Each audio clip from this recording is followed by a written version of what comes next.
സാഹചര്യങ്ങൾ കൊണ്ട് പഠനം മുടങ്ങിയവരും പരാജിതരുമാണോ നിങ്ങൾ? എങ്കിലൊട്ടും വിഷമിക്കേണ്ട, നിങ്ങൾക്കിതാ സുവർണാവസരം. ലോകത്ത് എവിടെയുള്ളവർക്കും ഇനി മുതൽ ഓൺലൈനായി നിങ്ങളുടെ മുടങ്ങിപ്പോയ പഠനം പൂർത്തീകരിക്കാൻ സാധിക്കും ഞങ്ങളുടെ ഓഡിയോ വീഡിയോ റെക്കോർഡഡ് ക്ലാസ്സുകളിലൂടെ. അതും കേന്ദ്ര ഗവൺമെന്റ് അംഗീകൃത സർട്ടിഫിക്കറ്റോടുകൂടി ഡയറക്റ്റ് SSLC+2 കരസ്ഥമാക്കാം. അപ്പോൾ ഇനി ചിന്തിച്ചിരിക്കാൻ സമയമില്ല. താഴെ കാണുന്ന നമ്പറിൽ കൂടുതൽ വിവരങ്ങൾക്കായി കോൺടാക്ട് ചെയ്തോളൂ. ഹായ്, ഫിസിക്സിൻ്റെ മോഡൽ ക്വസ്റ്റ്യൻ പേപ്പർ പാർട്ട് 2 ആണ് നമ്മൾ ചെയ്യുന്നത്. പാർട്ട് 2 വരുന്നത് 2 മാർക്കിൻ്റെ ക്വസ്റ്റ്യൻസ് ആണ് പാർട്ട് 2 അറേഞ്ച് ചെയ്തിരിക്കുന്നത്. 17 തൊട്ട് 28 വരെയുള്ള ക്വസ്റ്റ്യൻസ് ഒബ്ജക്റ്റീവ് ക്വസ്റ്റ്യൻസ് ആണ്. നമുക്ക് അതിൻ്റെ അകത്ത് ഓപ്ഷൻസ് തരും. അതിൽ നിന്ന് നമുക്ക് സെലക്ട് ചെയ്ത് ആൻസർ എഴുതിയാൽ മതി. 2 മാർക്ക് വെച്ചാണ് വരുന്നത്. ഇതിൻ്റെ അകത്ത് 4 സബ് പാർട്ട് ഉണ്ടായിരിക്കും. അതിനകത്ത് ഏതെങ്കിലും 2 സബ് പാർട്ട് മാത്രം ആൻസർ ചെയ്താൽ മതി. 4 എണ്ണത്തിൽ 2 എണ്ണം മാത്രം ആൻസർ ചെയ്യുക. ഓക്കെ, 17ാമത്തെ ക്വസ്റ്റ്യൻ. ആദ്യം നമുക്കൊരു സ്റ്റേറ്റ്മെൻറ്റ് തന്നിരിക്കുകയാണ്. Read the passage and answer the questions that follow it.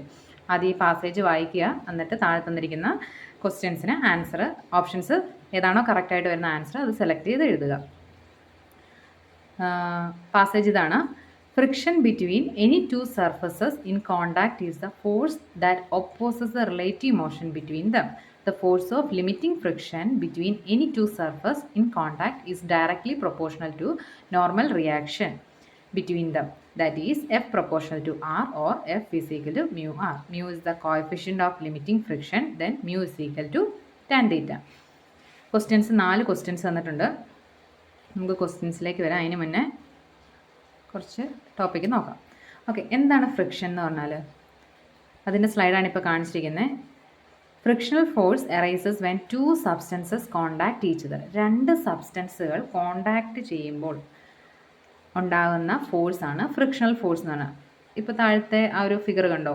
ഒരു സൈക്കിളിൽ ഒരാൾ മൂവ് ചെയ്തുകൊണ്ടിരിക്കുന്നത്. മൂവിങ് റൈറ്റിലേക്കാണ്. അപ്പോൾ ഫ്രിക്ഷണൽ ഫോഴ്സ് എങ്ങനെയായിരിക്കും? ലെഫ്റ്റിലേക്കായിരിക്കും. അതായത് മൂവ് ചെയ്യുന്നതിൻ്റെ ഓപ്പോസിറ്റ് ഡയറക്ഷനിലായിരിക്കും എന്ത് വരുന്നത്? ഫ്രിക്ഷണൽ ഫോഴ്സ് വരുന്നത്. ഓക്കെ, ഇനി ഫ്രിക്ഷൻ എന്ന് പറഞ്ഞാൽ എന്താ? ആ ഒരു മൂവ് ചെയ്യുന്ന ഒബ്ജക്റ്റിനെ റെസിസ്റ്റ് ചെയ്യാൻ ശ്രമിക്കും. ഒരു ഫ്രിക്ഷൻ ഉണ്ടായിരിക്കും. അതാണ് ഒരു ഫ്രിക്ഷൻ എന്ന് പറഞ്ഞാൽ.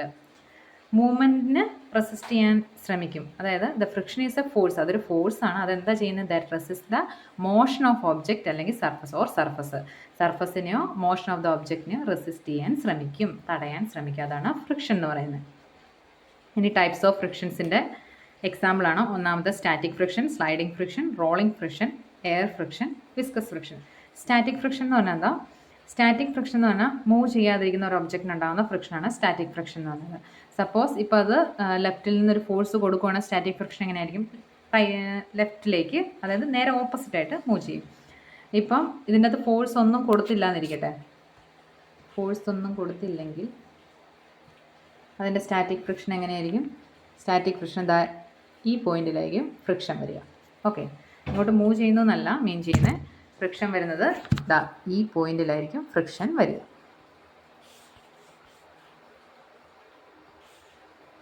സ്റ്റാറ്റിക് ഫ്രിക്ഷൻ ഫോഴ്സ് ഒന്നും കൊടുത്തില്ലെങ്കിൽ ആ റെഡ് ഡോട്ട് ഇട്ടിരിക്കുന്ന പോയിന്റിലായിരിക്കും അതിൻ്റെ ഫ്രിക്ഷൻ ആക്ട് ചെയ്യുന്നത്. ഇനി സെക്കൻഡ് വൺ ആണ് സ്ലൈഡിംഗ് ഫ്രിക്ഷൻ. സ്ലൈഡിംഗ് ഫ്രിക്ഷൻ എന്ന് പറഞ്ഞാൽ ജസ്റ്റ് സ്ലൈഡ് ചെയ്യുമ്പോൾ ഉണ്ടാകുന്ന ഫ്രിക്ഷനാണ്. അതും ഫോഴ്സ് കൊടുക്കുന്നതിൻ്റെ നേരെ ഓപ്പോസിറ്റ്. എന്ത് ഫ്രിക്ഷൻ ആണെങ്കിലും നമ്മൾ മൂവ് ചെയ്യുന്നതിൻ്റെ നേരെ ഓപ്പോസിറ്റ് ആയിരിക്കും ഫ്രിക്ഷൻ വരുന്നത്.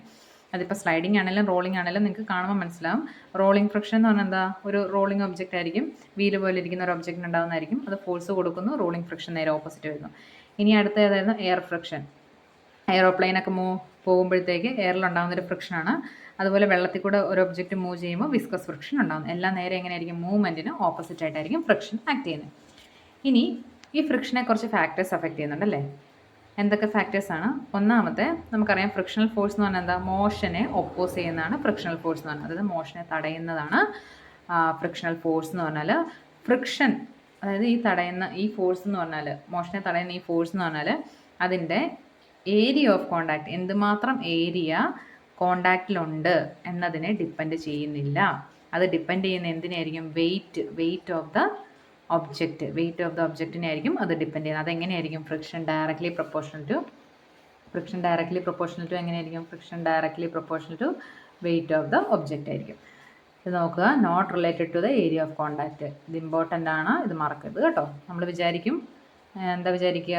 ആ കോണ്ടാക്റ്റിലുള്ള ആ ഏരിയയെ ഡിപ്പെൻഡ് ചെയ്യുന്നുണ്ട് എന്ന് നമ്മൾ വിചാരിക്കും. അങ്ങനെയല്ല, ഫ്രിക്ഷൻ അതിനെ ഡിപ്പെൻഡ് ചെയ്യുന്നില്ല. ഫ്രിക്ഷൻ എന്തിനെ ഡിപ്പെൻഡ് ചെയ്യുന്ന? വെയിറ്റ് ഓഫ് ദ ഒബ്ജക്റ്റിനെ ഡിപ്പെൻഡ് ചെയ്യുന്നുണ്ട്. പിന്നെ ഡിപ്പെൻഡ് ചെയ്യുന്ന വേറൊന്നാണ് സർഫസ്. സർഫസ് എന്ന് പറഞ്ഞാൽ എന്താ? ചിലപ്പം നല്ല സ്മൂത്ത് സർഫസ് ആയിരിക്കും, ചിലപ്പോൾ നല്ല റഫ് സർഫസ് ആയിരിക്കും. സ്മൂത്ത് സർഫസ് ആണെങ്കിൽ ഫ്രിക്ഷൻ അവിടെ എന്തായിരിക്കും? കുറവായിരിക്കും അല്ലേ? സ്മൂത്ത് സർഫസ് ആണ് ഫ്രിക്ഷൻ കുറവായിരിക്കും, റഫ് സർഫസ് ആണ് ഫ്രിക്ഷൻ കൂടുതലായിരിക്കും. ഫ്രിക്ഷൻ കുറവ് എന്നുള്ളതിനാണ് താഴേക്ക് അറിയിട്ടിരിക്കുന്നത്. ഇനി റഫ് സർഫസ് ആണെങ്കിലോ? റഫ് സർഫസ് ആണെങ്കിൽ അവിടെ ഫ്രിക്ഷൻ എന്തായിരിക്കും? കൂടുതൽ ആയിരിക്കും. ഓക്കെ, ഇതൂടെ ഓർത്ത് വെക്കുക. സർഫസ് ഇറഗുലാരിറ്റിയെ ഡിപ്പെൻഡ് ചെയ്യുന്നു, പിന്നെ ഡിപ്പെൻഡ് ചെയ്യുന്നത് വെയിറ്റിനെയാണ് ഡിപ്പെൻഡ് ചെയ്യുന്നത്. ഓക്കെ,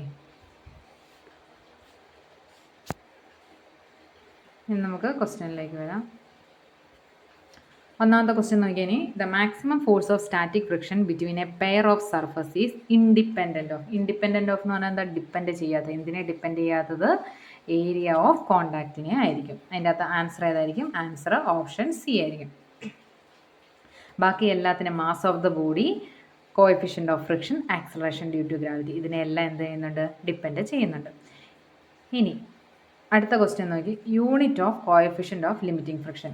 എന്താണ് കോഎഫിഷ്യൻ്റ് ഓഫ് ലിമിറ്റിംഗ് ഫ്രിക്ഷൻ എന്ന് പറഞ്ഞാൽ?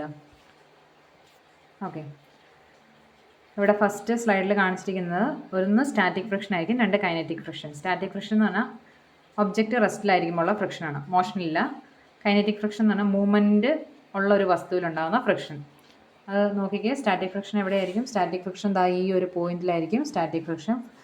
കൈനറ്റിക് ഫ്രിക്ഷൻ്റെ അകത്ത് ഫ്രിക്ഷൻ്റെ ഇങ്ങോട്ടായിരിക്കും ആക്ട് ചെയ്യുന്നത്, ഇങ്ങോട്ട്. മൂവ്മെൻറ്റ് എങ്ങോട്ടായിരിക്കും? നേരെ ഓപ്പോസിറ്റ് ഡയറക്ഷനിലേക്ക്. ഇനി കോഎഫിഷ്യൻ്റ് ഓഫ് ഫ്രിക്ഷൻ അല്ലെ ലിമിറ്റിംഗ് ഫ്രിക്ഷൻ എന്ന് പറഞ്ഞാൽ ഈ ഫ്രിക്ഷനെ ഓവർകം ചെയ്യാൻ വേണ്ടിയിട്ട് എന്തുമാത്രം ഫോഴ്സ് വേണം, അതാണ് ലിമിറ്റിംഗ് ഫ്രിക്ഷൻ എന്ന് പറഞ്ഞാൽ. അതായത് ഫ്രിക്ഷനെ നമ്മൾ എന്ത് ചെയ്യണം? ലിമിറ്റ് ചെയ്യണം അല്ലേ? The amount of force required to overcome friction, അതാണ് എന്തെന്ന് പറഞ്ഞാൽ ലിമിറ്റിംഗ് ഫ്രിക്ഷൻ എന്ന് പറഞ്ഞാൽ. അതിന് ഉള്ളൊരു ഇക്വേഷനാണ് ഈ സർക്കിൾ ചെയ്തിരിക്കുന്ന രണ്ട് ഇക്വേഷൻ നോക്കുക. F is equal to mu R, അത് നമുക്ക് സ്റ്റേറ്റ്മെൻറ്റിൻ്റെ അതും തന്നിട്ടുണ്ട്. F is equal to mu R എന്നുള്ള F equal to mu R അല്ലേ? ഈ മ്യൂ ആണ് നമുക്ക് കണ്ടുപിടിക്കാൻ പറഞ്ഞിരിക്കുന്നത്. അതായത് സെക്കൻഡ് ക്വസ്റ്റ്യൻ ഏതായിരുന്നു? മ്യൂവിൻ്റെ യൂണിറ്റ് ആണ് ചോദിച്ചിരിക്കുന്നത്. അപ്പോൾ മ്യൂ ഇസിക്കൽ ടു എന്താണ്? എഫ് ബൈ ആർ എന്ന് വരും. ഇത് രണ്ടും എന്താണ്? ഫോഴ്സാണ്. ഒന്ന് ഫ്രിക്ഷണൽ ഫോഴ്സും ഒന്ന് നോർമൽ ഫോഴ്സും ആണ്. അപ്പോൾ ഈ ഫോഴ്സിൻ്റെ യൂണിറ്റ് ആണ് ന്യൂട്ടനും ന്യൂട്ടനാണ്. ന്യൂട്ടൻ രണ്ടും എന്തായി? ക്യാൻസലായി പോയി. ഇതാണ് നമുക്കറിയാവുന്ന equation. Mu is equal to F by R എന്ന് കൊടുത്താലും മതി കേട്ടോ. എഫ് ബൈ ആർ അല്ലെ F by F N, normal force എന്ന് പറയുന്നത് എഫ് ബൈ ആർ അല്ലെങ്കിൽ എഫ് ബൈ എഫ് എന്ന് കൊടുക്കുക. ഇനി ഒന്ന് വായിച്ച് നോക്കിയാൽ, കോഎഫിഷ്യൻ്റ് ഓഫ് ഫ്രിക്ഷൻ എന്ന് പറഞ്ഞാൽ is the ratio of the magnitude of frictional force to the normal force acting between two surface. രണ്ട് സർഫസ് തമ്മിൽ ആക്ട് ചെയ്യുന്ന ഫ്രിക്ഷണൽ ഫോഴ്സിൻ്റെയും നോർമൽ ഫോഴ്സിൻ്റെയും തമ്മിലുള്ള റേഷ്യോ ആണ് നമ്മൾ എന്തെന്ന് പറയുക? Coefficient of friction. ഇത് രണ്ടും ഫോഴ്സ് ആയതുകൊണ്ട് ഫോഴ്സിൻ്റെ യൂണിറ്റ് എന്താ? ന്യൂട്ടനാണ്. അപ്പം മ്യൂ ഈക്വൽ ടു എന്ത് വരും? Mu is equal to F by R വരും. അപ്പം ന്യൂട്ടൺ ഫ്രിക്ഷണൽ ഫോഴ്സിൻ്റെ യൂണിറ്റും നോമിനൽ ഫോഴ്സിൻ്റെ യൂണിറ്റും എന്താണ്? ന്യൂട്ടൺ. അപ്പോൾ ഈ ന്യൂട്ടനും ക്യാൻസലായി. അപ്പോൾ എന്തായി? 1 എന്ന് തോന്നുന്നു അല്ലേ? അപ്പം മ്യൂ എന്ന് പറഞ്ഞാൽ എന്താ? അതിൻ്റെ യൂണിറ്റ് എന്താ? യൂണിറ്റ് ലെസ് ആണ്. ഓക്കെ, അപ്പോൾ റേഷ്യോ രണ്ടും ഫോഴ്സ് ആയതുകൊണ്ട് എന്താ? യൂണിറ്റ് ഇല്ല. കോഎഫിഷ്യൻ്റ് ഓഫ് ഫ്രിക്ഷൻ എന്തില്ല? യൂണിറ്റ് ഇല്ല. ഇനി നമുക്ക് സെക്കൻഡ് ക്വസ്റ്റ്യനിലേക്ക് വരാം. Unit of coefficient of limiting friction. എന്തെങ്കിലും യൂണിറ്റ് ഉണ്ടോ? യൂണിറ്റ് ഇല്ല. അതാണ് ഓപ്ഷൻ ഡി, യൂണിറ്റ് ലെസ് എന്ന് വന്നത്. ഓക്കെ, ഇവിടെ ഓപ്ഷൻ സി. ക്ലിയർ ആണല്ലോ?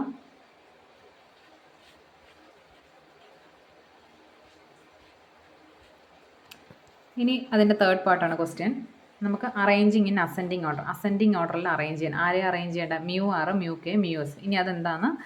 അടുത്ത ബ്രാക്കറ്റിൽ തന്നിട്ടുണ്ട്. That is coefficient of rolling friction. അതാണ് മ്യൂ ആർ. കോഎഫിഷ്യൻ്റ് ആണ് മ്യൂ ഡിനോട്ട് ചെയ്യുന്ന റോളിംഗ് ഫ്രിക്ഷൻ്റെ R. Coefficient of kinetic friction K എന്ന് ഡിനോട്ട് ചെയ്തു. ഇനി coefficient of maximum static friction എല്ലാം തന്നിട്ടുണ്ട്. ഏറ്റവും കൂടുതൽ ഫ്രിക്ഷൻ വേണ്ട വസ്തു ഏതാണ്? ഏറ്റവും കൂടുതൽ ഫ്രിക്ഷൻ വേണ്ടത് ഏത് അവസ്ഥയിലിരിക്കുമ്പോഴാണ്? റെസ്റ്റിലിരിക്കുമ്പോഴാണോ മൂവ്മെൻ്റ് ഉള്ളപ്പോഴാണോ? അതിൻ്റെ എക്സ്പ്ലനേഷനാണ് ഇവിടെ കൊടുത്തിരിക്കുന്നത്. നമുക്കറിയാം, റെസ്റ്റിലിരിക്കുക എന്ന് പറഞ്ഞാൽ അതിൻ്റെ അകത്ത് എന്തായിരിക്കും ആക്ട് ചെയ്യുന്നത്? സ്റ്റാറ്റിക് ഫ്രിക്ഷൻ ആയിരിക്കും ആക്ട് ചെയ്യുന്നത്. ഓക്കെ, റെസ്റ്റിലിരിക്കുന്ന വസ്തുവിൻ്റെ അകത്ത് സ്റ്റാറ്റിക് ഫ്രിക്ഷൻ ആക്ട് ചെയ്യും. ഇനി കൈനറ്റിക് ആണെങ്കിലും റോളിംഗ് ആണെങ്കിലും അതിൽ രണ്ടിലും എന്തുണ്ട്? മൂവ്മെൻറ്റും ഉണ്ട്. അതും ക്ലിയർ ആണ്. ഓക്കെ, നമ്മൾ ഒരു വസ്തു റെസ്റ്റിലിരിക്കുക എന്ന് പറഞ്ഞാൽ അതിന് ഏറ്റവും കൂടുതൽ ഫോഴ്സ് കൊടുത്തിട്ട് അല്ലെങ്കിൽ ഏറ്റവും കൂടുതൽ ഫ്രിക്ഷൻ കൊടുത്തിട്ടായിരിക്കും അതിനെ ആ ഒരു വസ്തുവിനെ നമ്മൾ അവിടെ ഇരുത്തുന്നത്. ഓക്കെ, അപ്പോൾ ഏറ്റവും കൂടുതൽ കോഎഫിഷ്യൻ്റ് ഓഫ് ഫ്രിക്ഷൻ വേണ്ടത് ആർക്കായിരിക്കും? സ്റ്റാറ്റിക് ഫ്രിക്ഷൻ ആയിരിക്കും. അതാണ് ഇതിപ്പം ഏത് ഓർഡറിലാണ് എഴുതിയിരിക്കുന്നത്? കൂടുതൽ തൊട്ട് കുറവ് വരെ എന്നുള്ള ഓർഡറിലാണ് എഴുതിയിരിക്കുന്നത്. അപ്പോൾ ഏറ്റവും കൂടുതൽ അസെൻഡിങ് ഓർഡർ എന്ന് പറഞ്ഞാൽ ചെറുത് മുതൽ വലുത് വരെ എന്നാണ്.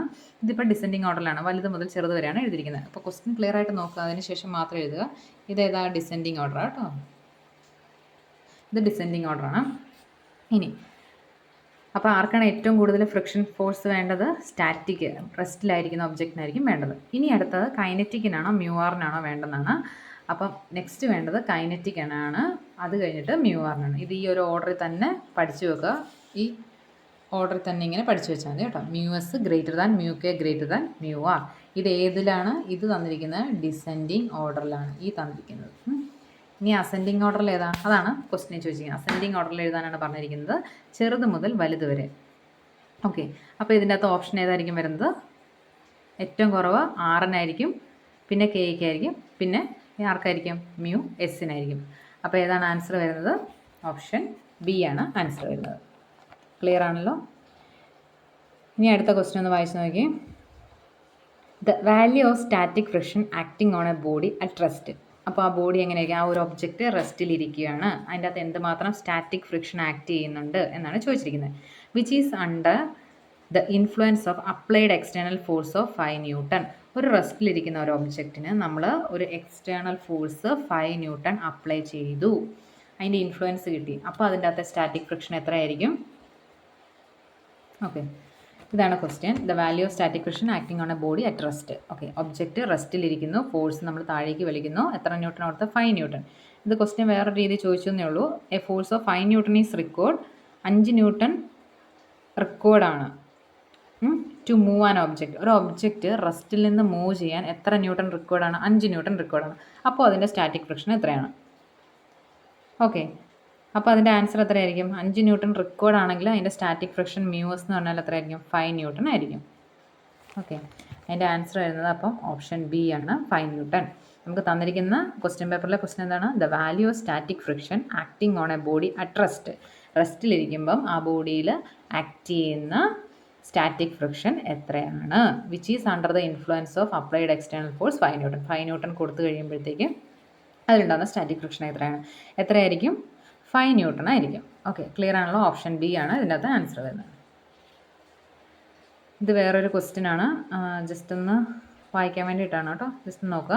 What is the value of frictional force acting on a body when no external force is acting. ഒരു എക്സ്റ്റേണൽ ഫോഴ്സും കൊടുത്തില്ല, ജസ്റ്റ് ആ ബോഡി എങ്ങനെയായിരിക്കും? ഒബ്ജക്റ്റ് റെസ്റ്റിൽ തന്നെയാണ് ഇരിക്കുന്നതെങ്കിൽ അതിൽ ഉണ്ടാകുന്ന ഫ്രിക്ഷണൽ ഫോഴ്സ് എത്രയായിരിക്കും? 0 ഫോഴ്സ് ആയിരിക്കും അല്ലേ? എക്സ്റ്റേണൽ ഫോഴ്സ് ഒന്നും ഇല്ലെങ്കിൽ എന്തായിരിക്കും? അവിടെ ഫോഴ്സ് ഒന്നും ആക്ട് ചെയ്യുന്നില്ല. എക്സ്റ്റേണൽ ഫോഴ്സ് ഇല്ലെങ്കിൽ അവിടെ യാതൊരുവിധ ഫോഴ്സും ആക്ട് ചെയ്യുന്നില്ലെന്നാണ് അർത്ഥം. റെസ്റ്റിലിരിക്കുമ്പോൾ റെസ്റ്റ് ആയിരിക്കും. ഓക്കെ, ഇവിടെ ഒരു എക്സ്പ്ലനേഷൻ തന്നിട്ടുണ്ട്, ജസ്റ്റ് ഒന്ന് വായിച്ച് നോക്കുക. No frictional force acting on the body and it is equal to 0. ഇവിടെ ക്ലിയർ ആണ്. ഈ ക്വസ്റ്റിൻ്റെ അത് എന്തായിരുന്നു? റെസ്റ്റിലിരിക്കുമ്പോൾ 5 ന്യൂട്ടൺ റിക്കോർഡ് വേണം ഒബ്ജക്റ്റ് റെസ്റ്റിൽ നിന്ന് മൂവ് ചെയ്യാൻ. A force of 5 newton is required to move an object from റെസ്റ്റിൽ നിന്ന് മൂവ് ചെയ്യാൻ. അപ്പോൾ ഉള്ള സ്റ്റാറ്റിക് ഫ്രിക്ഷൻ, അപ്പോൾ അത് 5 ന്യൂട്ടൺ. റെസ്റ്റിലിരിക്കുമ്പോൾ അതിൻ്റെ അത് ഒരു എക്സ്റ്റേണൽ ഫോഴ്സ് ആക്ട് ചെയ്യുന്നില്ലെങ്കിൽ അതിൻ്റെ അകത്ത് ഉണ്ടാകുന്ന ഫോഴ്സ് എന്ന് പറഞ്ഞാൽ എത്രയായിരിക്കും? ഫ്രിക്ഷൻ ഫോഴ്സ് എന്ന് പറഞ്ഞാൽ 0 ആയിരിക്കും. ക്വസ്റ്റ്യൻ വായിച്ച് നോക്കിയതിന് ശേഷം മാത്രം ആൻസർ ചെയ്യുക. തിരിച്ചും മറിച്ചും ഒക്കെ ക്വസ്റ്റ്യൻ ചോദിക്കാം. Okay, question number 18. ഇത് ഫിൽ ഇൻ ദ ബ്ലാങ്ക്സ് ആണ്. ഇതിൻ്റെ അകത്ത് നമുക്ക് ആൻസർ തന്നിട്ടുണ്ട്, ബ്രാക്കറ്റിൽ തന്നിട്ടുണ്ട്. അത് കറക്റ്റായിട്ട് വരുന്ന ആൻസർ 6 ഓപ്ഷൻ നമുക്ക് ബ്രാക്കറ്റിൽ തന്നിട്ടുണ്ട്. അതിൻ്റെ അകത്ത് കറക്റ്റായിട്ടുള്ള ആൻസർ, സ്യൂട്ടബിൾ ആയിട്ടുള്ള ആൻസർ സെലക്ട് ചെയ്ത് എഴുതുക എന്നാണ്. ക്വസ്റ്റ്യൻ വായിക്കുക. ആൻസർ താഴെ കൊടുത്തിട്ടുണ്ട്. ക്വസ്റ്റ്യൻ എന്താണ്? ഒന്നാമത്തെ question, total linear momentum of dash system is conserved. അതിൻ്റെ ആൻസർ എന്താണ്? ഓപ്ഷൻ അല്ല, അതിൻ്റെ ആൻസർ വരുന്ന ഐസൊലേറ്റഡ് എന്നാണ് വരുന്നത്. Total linear momentum of isolated system is conserved.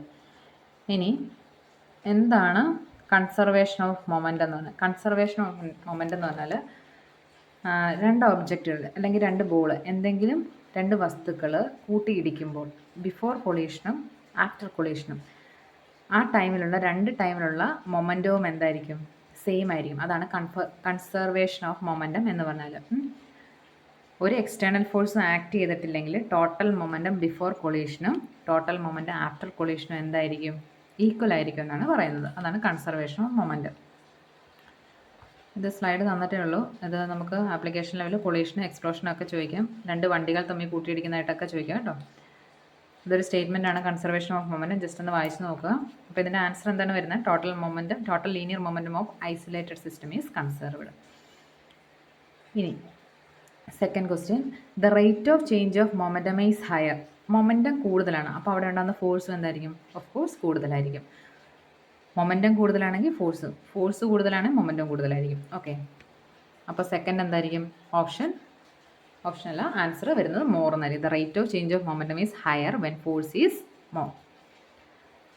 Okay, third question വരുന്നത് ഇതിൻ്റെ അകത്ത് എന്താ, രണ്ടെണ്ണം അറ്റൻഡ് ചെയ്താൽ മതി. മൂന്നാമത്തെ വരുന്നത്, the fielder lowers his hand to catch a ball just to minimize the dash.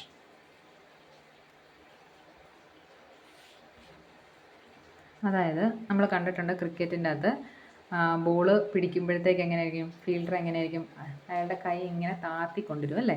അതെന്തിനാണ് അങ്ങനെ ചെയ്യുന്നത്? അവിടെ എന്ത് കുറയ്ക്കാൻ വേണ്ടിയിട്ടാണ്? ഫോഴ്സ് കുറയ്ക്കാൻ വേണ്ടിയിട്ടാണ് അങ്ങനെ ചെയ്യുന്നത്. അത് പെട്ടെന്ന് പിടിക്കുന്നത് നമ്മളിങ്ങനെ താത്തി പിടിക്കുന്നത് തമ്മിൽ നല്ല ഡിഫറൻസ് ഉണ്ട്. നമ്മൾ പെട്ടെന്ന് പിടിക്കുമ്പോൾ ഉള്ള ടൈമും നമ്മൾ താത്തി പിടിക്കുമ്പോൾ ഉള്ള ടൈമും എങ്ങനെയായിരിക്കും? കൂടുതലായിരിക്കും. നമ്മളിങ്ങനെ കൈ താഴേക്ക് ഇങ്ങനെ കൊണ്ടുവരുമ്പോഴത്തേക്ക് അവിടുത്തെ ടൈം കൂടുതലായിരിക്കും.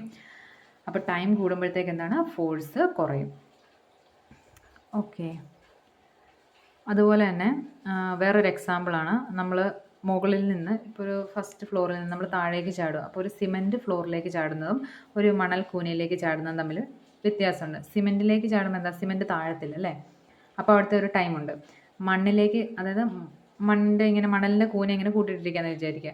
അപ്പോൾ അതിലേക്ക് ചാടുമ്പോഴത്തേക്ക് നമ്മളിങ്ങനെ താന്നു പോകും. അപ്പോൾ അവിടെ ഉണ്ടാകുന്ന അത്രയും ടൈം എടുത്തിട്ടാണ് നമ്മൾ താഴെ എത്തുന്നത്.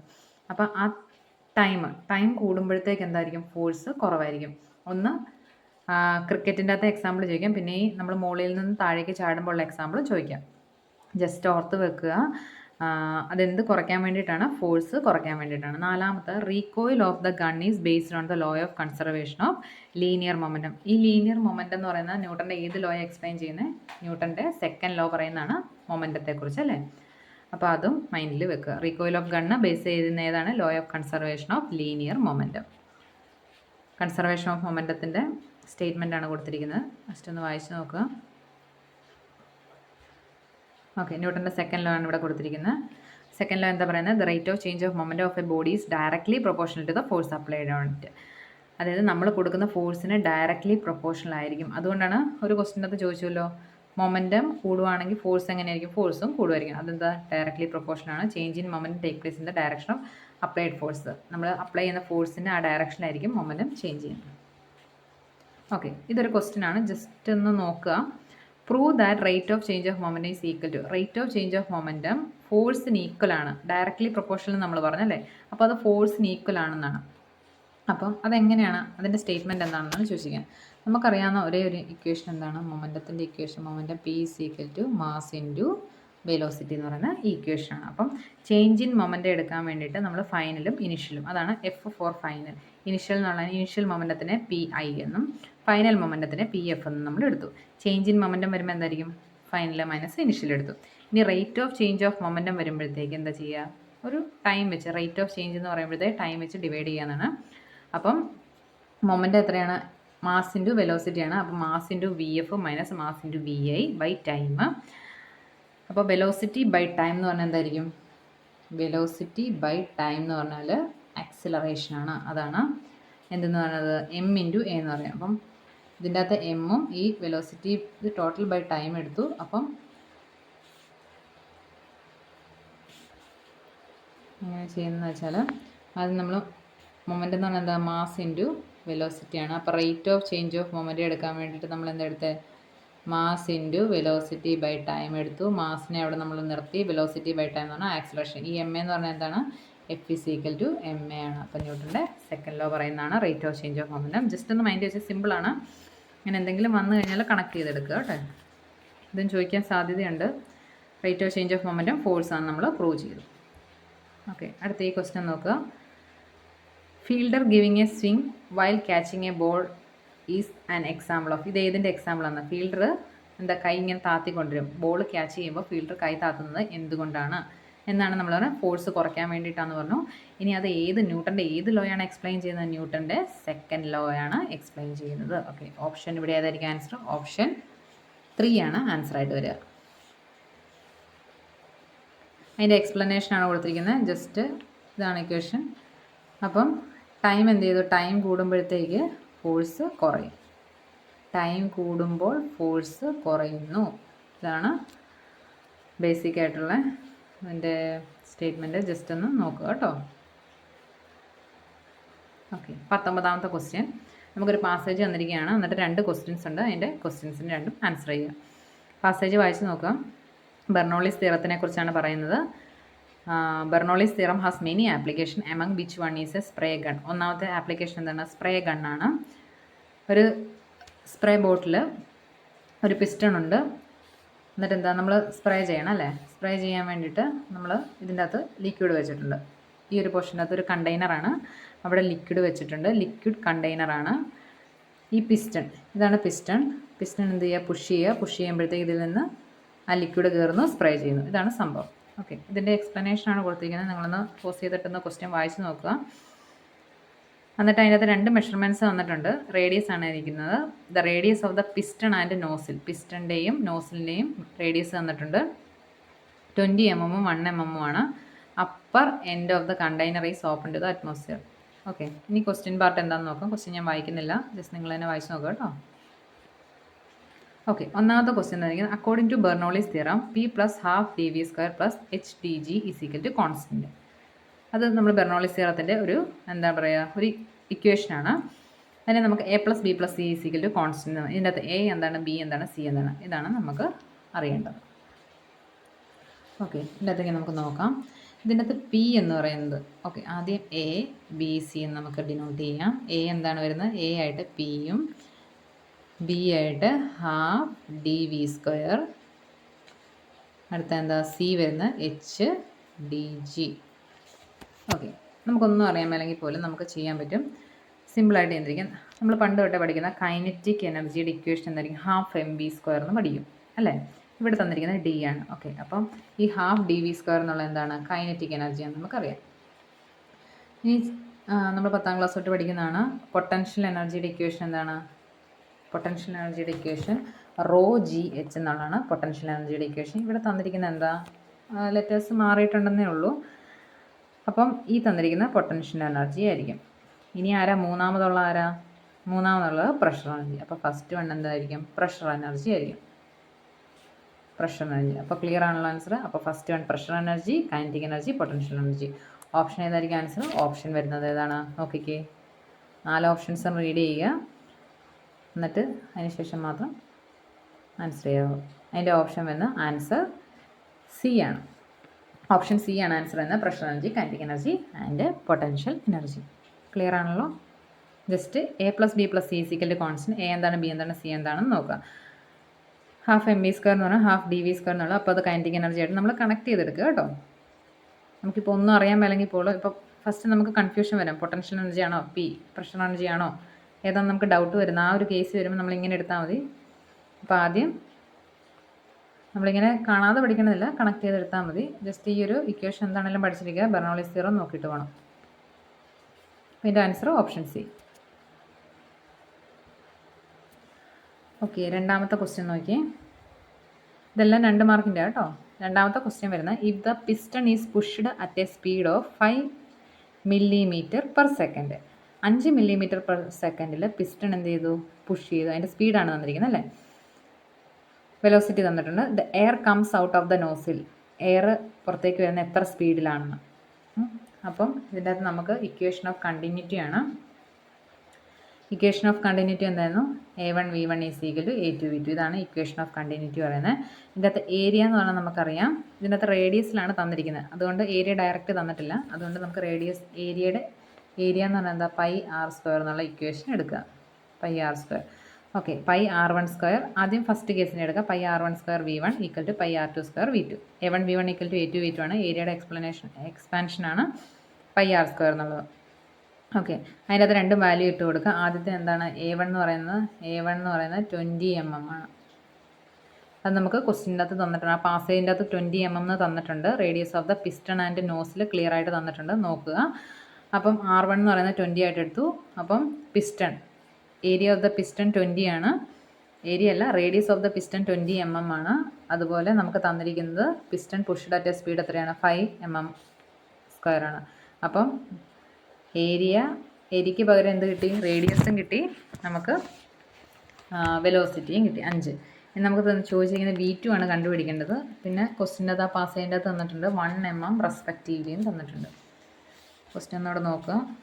ഈ ക്വസ്റ്റ്യൻ്റെ അകത്ത് തന്നിരിക്കുന്നത് നോക്കിയേ, ഉണ്ടോ, ഇവിടെ തന്നിരിക്കുന്നുണ്ടോ 20 mm ആൻഡ് 1 mm എന്താണ് radius of the piston and നോട്ട്സിൽ ക്ലിയർ ആയിട്ട് തന്നിട്ടുണ്ട്. അതാണ് നമ്മളിവിടെ അപ്ലൈ ചെയ്ത് കൊടുത്തിരിക്കുന്നത്. ജസ്റ്റ് ഇതിൻ്റെ അകത്ത് നമുക്ക് തന്നിരിക്കുന്നത്, അപ്പം R1 ഉം R2 ഉം നമുക്ക് ഗിവൺ ആണ്. പിന്നെ എന്താ തന്നിരിക്കുന്നത്, V1 ഉം തന്നിട്ടുണ്ട്. ഇതാണ് V1 തന്നിരിക്കുന്നത്. V2 ആണ് നമുക്ക് കണ്ടുപിടിക്കേണ്ടത്. V2 കണ്ടുപിടിക്കാൻ വേണ്ടിയിട്ട് ജസ്റ്റ് എന്ത് ചെയ്യുക, ഇതിൻ്റെ അകത്ത് A1 V1 = A2 V2 ഇട്ട് കൊടുക്കുക. അപ്പം നമുക്ക് ആൻസർ കിട്ടും V2 = 2 m/s എന്ന് കിട്ടും. ഓക്കെ, ഇത് ബെർണോളിസ് തിയറം ആണ്. ഇതൊന്നുമില്ല, ഇതൊരു പൈപ്പ്. ഈ പൈപ്പിൻ്റെ അകത്ത് നമ്മൾ ഫസ്റ്റ് വാട്ടർ എൻ്റർ ചെയ്യുന്ന ഡയറക്ഷനിൽ ഇവിടുത്തെ ഏരിയ ഉണ്ടോ, ഇവിടുത്തെ ഏരിയ ഉണ്ടോ, മൂന്നും ഡിഫറെൻ്റ് ആണല്ലേ. അപ്പോൾ ഇത് നോക്കുക, ജസ്റ്റ് ഇത് എനർജി പെർ യൂണിറ്റ് വോളിയം ബിഫോറും എനർജി പെർ യൂണിറ്റ് വോളിയം ആഫ്റ്ററും കോൺസ്റ്റൻ്റ് ആയിരിക്കും. P4 pressure energy, kinetic energy, potential energy. ഇതാണ് ബെർണോളിസ് എഫക്റ്റ് എന്ന് പറഞ്ഞാൽ. ഇതാ ഈ ഭാഗത്ത് the open cited example of Bernoulli's equation or Bernoulli's effect is a reduction in pressure which occurs when the fluid speed increases. ഫ്ലൂയിഡിൻ്റെ speed കൂടുമ്പോൾ pressure കുറയുന്നു. Increased fluid speed just ഒന്ന് നോക്കിയാൽ മതി കേട്ടോ, ഒന്നുമില്ല, അറിയാൻ വേണ്ടിയിട്ട് ഇട്ടുവെന്നേ ഉള്ളൂ, ഇക്വേഷൻ ഒന്ന് ക്ലിയർ ആവാൻ വേണ്ടിയിട്ട്. ഓക്കെ, അടുത്ത ക്വസ്റ്റ്യൻ 20ാമത്തെ ക്വസ്റ്റ്യൻ പറയുന്നത് അത് ഫിൽ ഇൻ ദ ബ്ലാങ്ക്സ് ആണ്. ഇതിൻ്റെ അകത്ത് ഏതെങ്കിലും 2 പാർട്ട് മാത്രം ആൻസർ എഴുതിയാൽ മതി. 4 ക്വസ്റ്റ്യൻസ് ഉണ്ട്. ഫിൽ ഇൻ ദ ബ്ലാങ്ക്സ്, നമുക്ക് ഓപ്ഷൻസ് ഒന്നുമില്ല, ബ്രാക്കറ്റിലൊന്നും തന്നിട്ടില്ല, ഡയറക്റ്റ് നമുക്ക് അറിയാമെങ്കിൽ മാത്രമേ ചെയ്യാൻ പറ്റുള്ളൂ. ഇതിൻ്റെ അകത്ത് 1ാമത്തെ ക്വസ്റ്റ്യൻ പറയുന്നത് when the observer moves away from the stationary source. Observer moves, ഒരു സ്റ്റേഷനറി സോഴ്സിൽ നിന്ന് ഒബ്സർവർ ഇങ്ങനെ മൂവ് ചെയ്തുകൊണ്ടിരിക്കുകയാണ്. അപ്പോൾ apparent frequency is dash than actual frequency of the സോഴ്സിൻ്റെ ഫ്രീക്വൻസിയെക്കാളും അപ്പാരൻറ്റ് ഫ്രീക്വൻസി എങ്ങനെയായിരിക്കും എന്നാണ്. എങ്ങനെയായിരിക്കും, ലെസ് ഫ്രീക്വൻസി ആയിരിക്കും. സിമ്പിളായിട്ട് ആലോചിക്കുക, നമ്മൾ ട്രെയിൻ വരുന്നു, നമ്മൾ സ്റ്റേഷനിൽ നിൽക്കുന്നു, ട്രെയിൻ അകലേന്ന് വരുമ്പോൾ നമുക്ക് ചെറിയ സൗണ്ട് ആയിരിക്കും അല്ലേ. ആ ട്രെയിൻ അടുത്തടുത്ത് വരുമ്പോൾ നമുക്ക് എന്തായിരിക്കും, സൗണ്ട് കൂടി വരുന്നതായിട്ട് നമുക്ക് ഫീൽ ചെയ്യും. ട്രെയിൻ വീണ്ടും പോകുമ്പോഴെന്തായിരിക്കും, ആ സൗണ്ട് കുറയുന്നു. അതെന്താ, ആ സൗണ്ടിൻ്റെ ഫ്രീക്വൻസിക്ക് ഉണ്ടാകുന്ന വ്യത്യാസമാണ് ഇങ്ങനെ. അല്ലെങ്കിൽ ഒരേ കോൺസ്റ്റൻറ്റ് സൗണ്ട് ആ ഒരു ഇതിലല്ല നമ്മൾ കേൾക്കുന്നത്. സൗണ്ട് കൂടി വരുന്നു, കുറഞ്ഞ് ആദ്യം അകലെ ആയിരിക്കുമ്പോൾ കുറഞ്ഞായിരിക്കും, പിന്നെ അത് കൂടി വന്ന് നമുക്ക് ഭയങ്കര സൗണ്ട് കേൾക്കുന്നു, പിന്നെ അത് പോകുമ്പോൾ കുറഞ്ഞ് പോകുന്നു. ഓക്കെ, അതാണ് ഒരു എക്സാമ്പിളായിട്ട് പറയുന്നത്. ഇനി ക്വസ്റ്റ്യൻ എന്ന് വെച്ചാൽ വേണ്ട ഒബ്സർവർ മൂവ്സ്, ഇവിടെ തിരിച്ചാണ് പറയുന്നത്. സോഴ്സ്, സൗണ്ടിൻ്റെ സോഴ്സ് എന്താണ്, സ്റ്റേഷനറി ആയിട്ടിരിക്കുകയാണ്. ഒരു മൈക്ക് സെറ്റൊക്കെ ആലോചിക്കുക, ഒരു സ്പീക്കർ എടുക്കുക എക്സാമ്പിളായിട്ട്, നമ്മളാണ് മൂവ് ചെയ്യുന്നത്. Observer move away from the stationary. അപ്പോൾ ഉണ്ടാകുന്ന ഫ്രീക്വൻസി എന്ന് പറഞ്ഞാൽ എന്തായിരിക്കും, കുറവായിരിക്കും. ആക്ച്വൽ ആ സോഴ്സിൻ്റെ ഫ്രീക്വൻസിയെക്കാളും ആ സ്പീക്കർ ഒരു ഫ്രീക്വൻസിയിലായിരിക്കും സൗണ്ട് വരുന്നത്. അപ്പം അതിൻ്റെ ഫ്രീക്വൻസിയെക്കാളും എന്തായിരിക്കും, കുറവായിരിക്കും. നമ്മൾ മൂവ് ചെയ്യുവാണെങ്കിൽ നമ്മൾ അടുത്ത് നിൽക്കുമ്പോൾ ഉള്ള ഫ്രീക്വൻസിയും അകലെ നിൽക്കുമ്പോൾ ഉള്ള ഫ്രീക്വൻസിയും ഡിഫറൻസ് ആയിരിക്കും. അടുത്ത് നിൽക്കുമ്പോൾ actual frequency of the source എന്ന് പറഞ്ഞാൽ ഹൈ ആയിരിക്കും, അകന്ന് പോകുമ്പോൾ കുറവായിരിക്കും. രണ്ടാമത്തെ നോക്കുക, the frequency of the sound appear to be dash than the actual frequency when the source towards the stationary observer. തിരിച്ചു വരിക, സോഴ്സ് ഒരു ഒബ്സർവർ സ്റ്റേഷനറിയാണ്. ഇവിടെ രണ്ട് കണ്ടീഷനാണ് തന്നിരിക്കുന്നത്. ഒന്ന് ഒബ്സർവർ മൂവ് ചെയ്യുന്നു, ഒന്ന് ഒബ്സർവർ സ്റ്റേഷനറിയാണ്. എങ്ങനെയാണെങ്കിലും സൗണ്ട് കൂടി വരിക എന്ന് പറഞ്ഞാലും സൗണ്ട് കുറഞ്ഞു പോകുക എന്ന് പറഞ്ഞാലും രണ്ട് ഫ്രീക്വൻസിയിലാണ് വരുന്നത്. ക്വസ്റ്റ്യൻ ക്ലിയർ ആയിട്ട് വായിച്ച് നോക്കുക. The frequency of the sound appear to be increase, frequency കൂടും, than the actual frequency when the source towards the stationary observer. Okay, തിരിച്ചും മറിച്ചും ചോദിക്കുന്നതാണ്. സംഭവം കോൺസെപ്റ്റ് സെയിം ആണ്. ഒരു ട്രെയിൻ മൂവ് ചെയ്യുന്ന കേസ് മാത്രം എടുത്താൽ മതി. ഇനി the wave setup in the string fixed at both ends. ഒരു സ്ട്രിങ് എടുത്തിട്ട് 2 എൻഡ്സിലും ഫിക്സ് ചെയ്ത് വെച്ചിരിക്കുന്നത് അവിടെ ഉണ്ടാകുന്ന വേവ് എങ്ങനെയായിരിക്കുന്നത്, ഏതൊക്കെ വേവ് ആയിരിക്കും ഉണ്ടെങ്കിൽ ട്രാൻസ്വേഴ്സൽ വേവ് ആയിരിക്കും ഉണ്ടാകുന്നത്, അല്ലെങ്കിൽ സ്റ്റേഷണറി വേവ് എന്നും പറയാം. ഇനി dash effect is observed for light waves as well as sound. Light വേവിനും സൗണ്ട് വേവിനും ഒബ്സർവ് ചെയ്യുന്ന ഒരു എഫക്റ്റ്, എന്ത് എഫക്റ്റ് ആണെന്നാണ് ചോദിച്ചിരിക്കുന്നത്? Doppler effect. ഇനി എന്താണ് ഡോപ്ലർ എഫക്റ്റ് എന്നാണ്, ഫ്രീക്വൻസിയുടെ കേസ് തന്നെയാണ്. ഇതും ട്രെയിൻ മൂവ് ചെയ്യുന്ന കേസ് തന്നെ എടുത്താൽ മതി. ഒബ്സർവർ ഇതിനകത്ത് സ്റ്റേഷനറി ആയിട്ട് നിൽക്കുന്നു, ഇത് കണ്ടോ, ഒബ്സർവർ സ്റ്റേഷനറി ആയിട്ട് നിൽക്കുന്നു, മൂവിങ് സൗണ്ട് സോഴ്സ് മൂവ് ചെയ്യുന്നു, അപ്പോൾ ഉണ്ടാകുന്ന ഫ്രീക്വൻസി വേരി ചെയ്യുന്നു. ഇനി ഇവിടെ ലൈറ്റിൻ്റെ കേസ് എടുക്കുക. താഴെ Doppler effect in light waves കണ്ടോ, അതിൻ്റെ അകത്തും നമ്മൾ ഒരു സോഴ്സിൽ നിന്ന് കാണുന്ന ലൈറ്റ് വേവ്സ്, അതായത് ഫ്രീക്വൻസി ചേഞ്ച് ചെയ്യുമ്പോൾ when the frequency of light wave changes colour of the ലൈറ്റും ചേഞ്ച് ചെയ്യും. അപ്പോൾ അടുത്ത് നിൽക്കുന്ന ആൾ കാണുന്ന ബ്ലൂ കളറിലായിരിക്കും, അകലിൽ നിൽക്കുന്ന ആളോ, അടുത്ത് നിൽക്കുന്ന ആൾ കാണുന്ന ഈ ബ്ലൂ കളറിലായിരിക്കും, അകലിൽ നിൽക്കുന്ന ആൾ കാണുന്ന റെഡ് കളറിലായിരിക്കും. ഇതിങ്ങനെ നേരെ ഈ സോഴ്സ് ഇവിടെ വരുമ്പോഴത്തേക്ക് ഇയാൾ എന്തിൽ കാണും? ഇയാൾ റെഡ് കളറിൽ കാണും, ഇത് ബ്ലൂ കളറിൽ കാണും, ജസ്റ്റ് ഓപ്പോസിറ്റായിട്ട് കാണും. ചേഞ്ച് ഇൻ ഫ്രീക്വൻസിയിൽ എന്തുണ്ടാവുന്നത്? കളർ ഓഫ് ലൈറ്റ് ചേഞ്ച് ചെയ്യും. അതാണ് ഡോപ്ലർ എഫക്റ്റ് എന്ന് പറഞ്ഞാൽ. ഇനി അടുത്ത 21ാമത്തെ ക്വസ്റ്റ്യൻ ആണ്. 21ാമത്തെ ക്വസ്റ്റ്യൻ ജസ്റ്റ് യൂണിറ്റ് മാത്രമാണ് ചോദിച്ചിരിക്കുന്നത്. കോളം 1ഉം കോളം 2ഉം 3 ഓപ്ഷൻസ് തന്നിട്ടുണ്ട്. മാച്ച് ദ ഫോളോയിങ് ആണ്. 2 മാർക്കിൻ്റെ തന്നെയാണ്, ഓരോ മാർക്ക് വെച്ച്. ഇലക്ട്രിക് ഫ്ലക്സിൻ്റെ യൂണിറ്റ് എന്താണ്? ഇലക്ട്രിക് ഫീൽഡിൻ്റെ യൂണിറ്റ് എന്താണ്? ഫ്ലക്സ് എന്ന് കേൾക്കുമ്പോൾ നമ്മൾ ആദ്യം വിചാരിക്കും വെബർ എന്ന്, അല്ലേ? ഫ്ലക്സ് വെബർ എന്ന് പറഞ്ഞാൽ എന്തിൻ്റെ യൂണിറ്റാണ്? മാഗ്നറ്റിക് ഫ്ലക്സിൻ്റെ യൂണിറ്റാണ് വെബർ. ഓക്കെ, മാഗ്നറ്റിക് ഫ്ലക്സ് ആണ് വെബർ എന്ന് പറയുന്നത്. നമ്മളോട് ചോദിച്ചിരിക്കുന്ന ഏതാണ്? ഇലക്ട്രിക് ഫ്ലക്സ് ആണ് നമ്മളോട് ചോദിച്ചിരിക്കുന്നത്. ഇലക്ട്രിക് ഫ്ലക്സ് ആണ്. ഓക്കെ, ഇലക്ട്രിക് ഫ്ലക്സിൻ്റെ യൂണിറ്റ് വരുന്നത് ന്യൂട്ടൺ. ഇലക്ട്രിക് ഫ്ലക്സിൻ്റെ യൂണിറ്റ് ഏതാ വരുന്നത്? Newton metre square per coulomb. ഇതാണ് ഇലക്ട്രിക് ഫ്ലക്സിൻ്റെ യൂണിറ്റ് വരിക, അല്ലെങ്കിൽ വോൾട്ട് മീറ്റർ. ഓക്കെ, അല്ലെങ്കിൽ എന്താണ്? Or volt metre. ഈ മാച്ച് ദ ഫോളോയിങ് ജസ്റ്റ് നമ്മളിങ്ങനെ ക്രോസ് ചെയ്ത് വരച്ച് കൊടുക്കുക കേട്ടോ. 6 ആയിരിക്കും. ഓക്കെ, ഇലക്ട്രിക് ഫ്ലക്സിൻ്റെ unit newton metre square per coulomb, അല്ലെങ്കിൽ വോൾട്ട് മീറ്റർ. ഇതിൻ്റെ എക്സ്പ്ലനേഷനാണ് തന്നിരിക്കുന്നത്. ഇത് ഇലക്ട്രിക് ഫ്ലക്സിൻ്റെ ആണ്.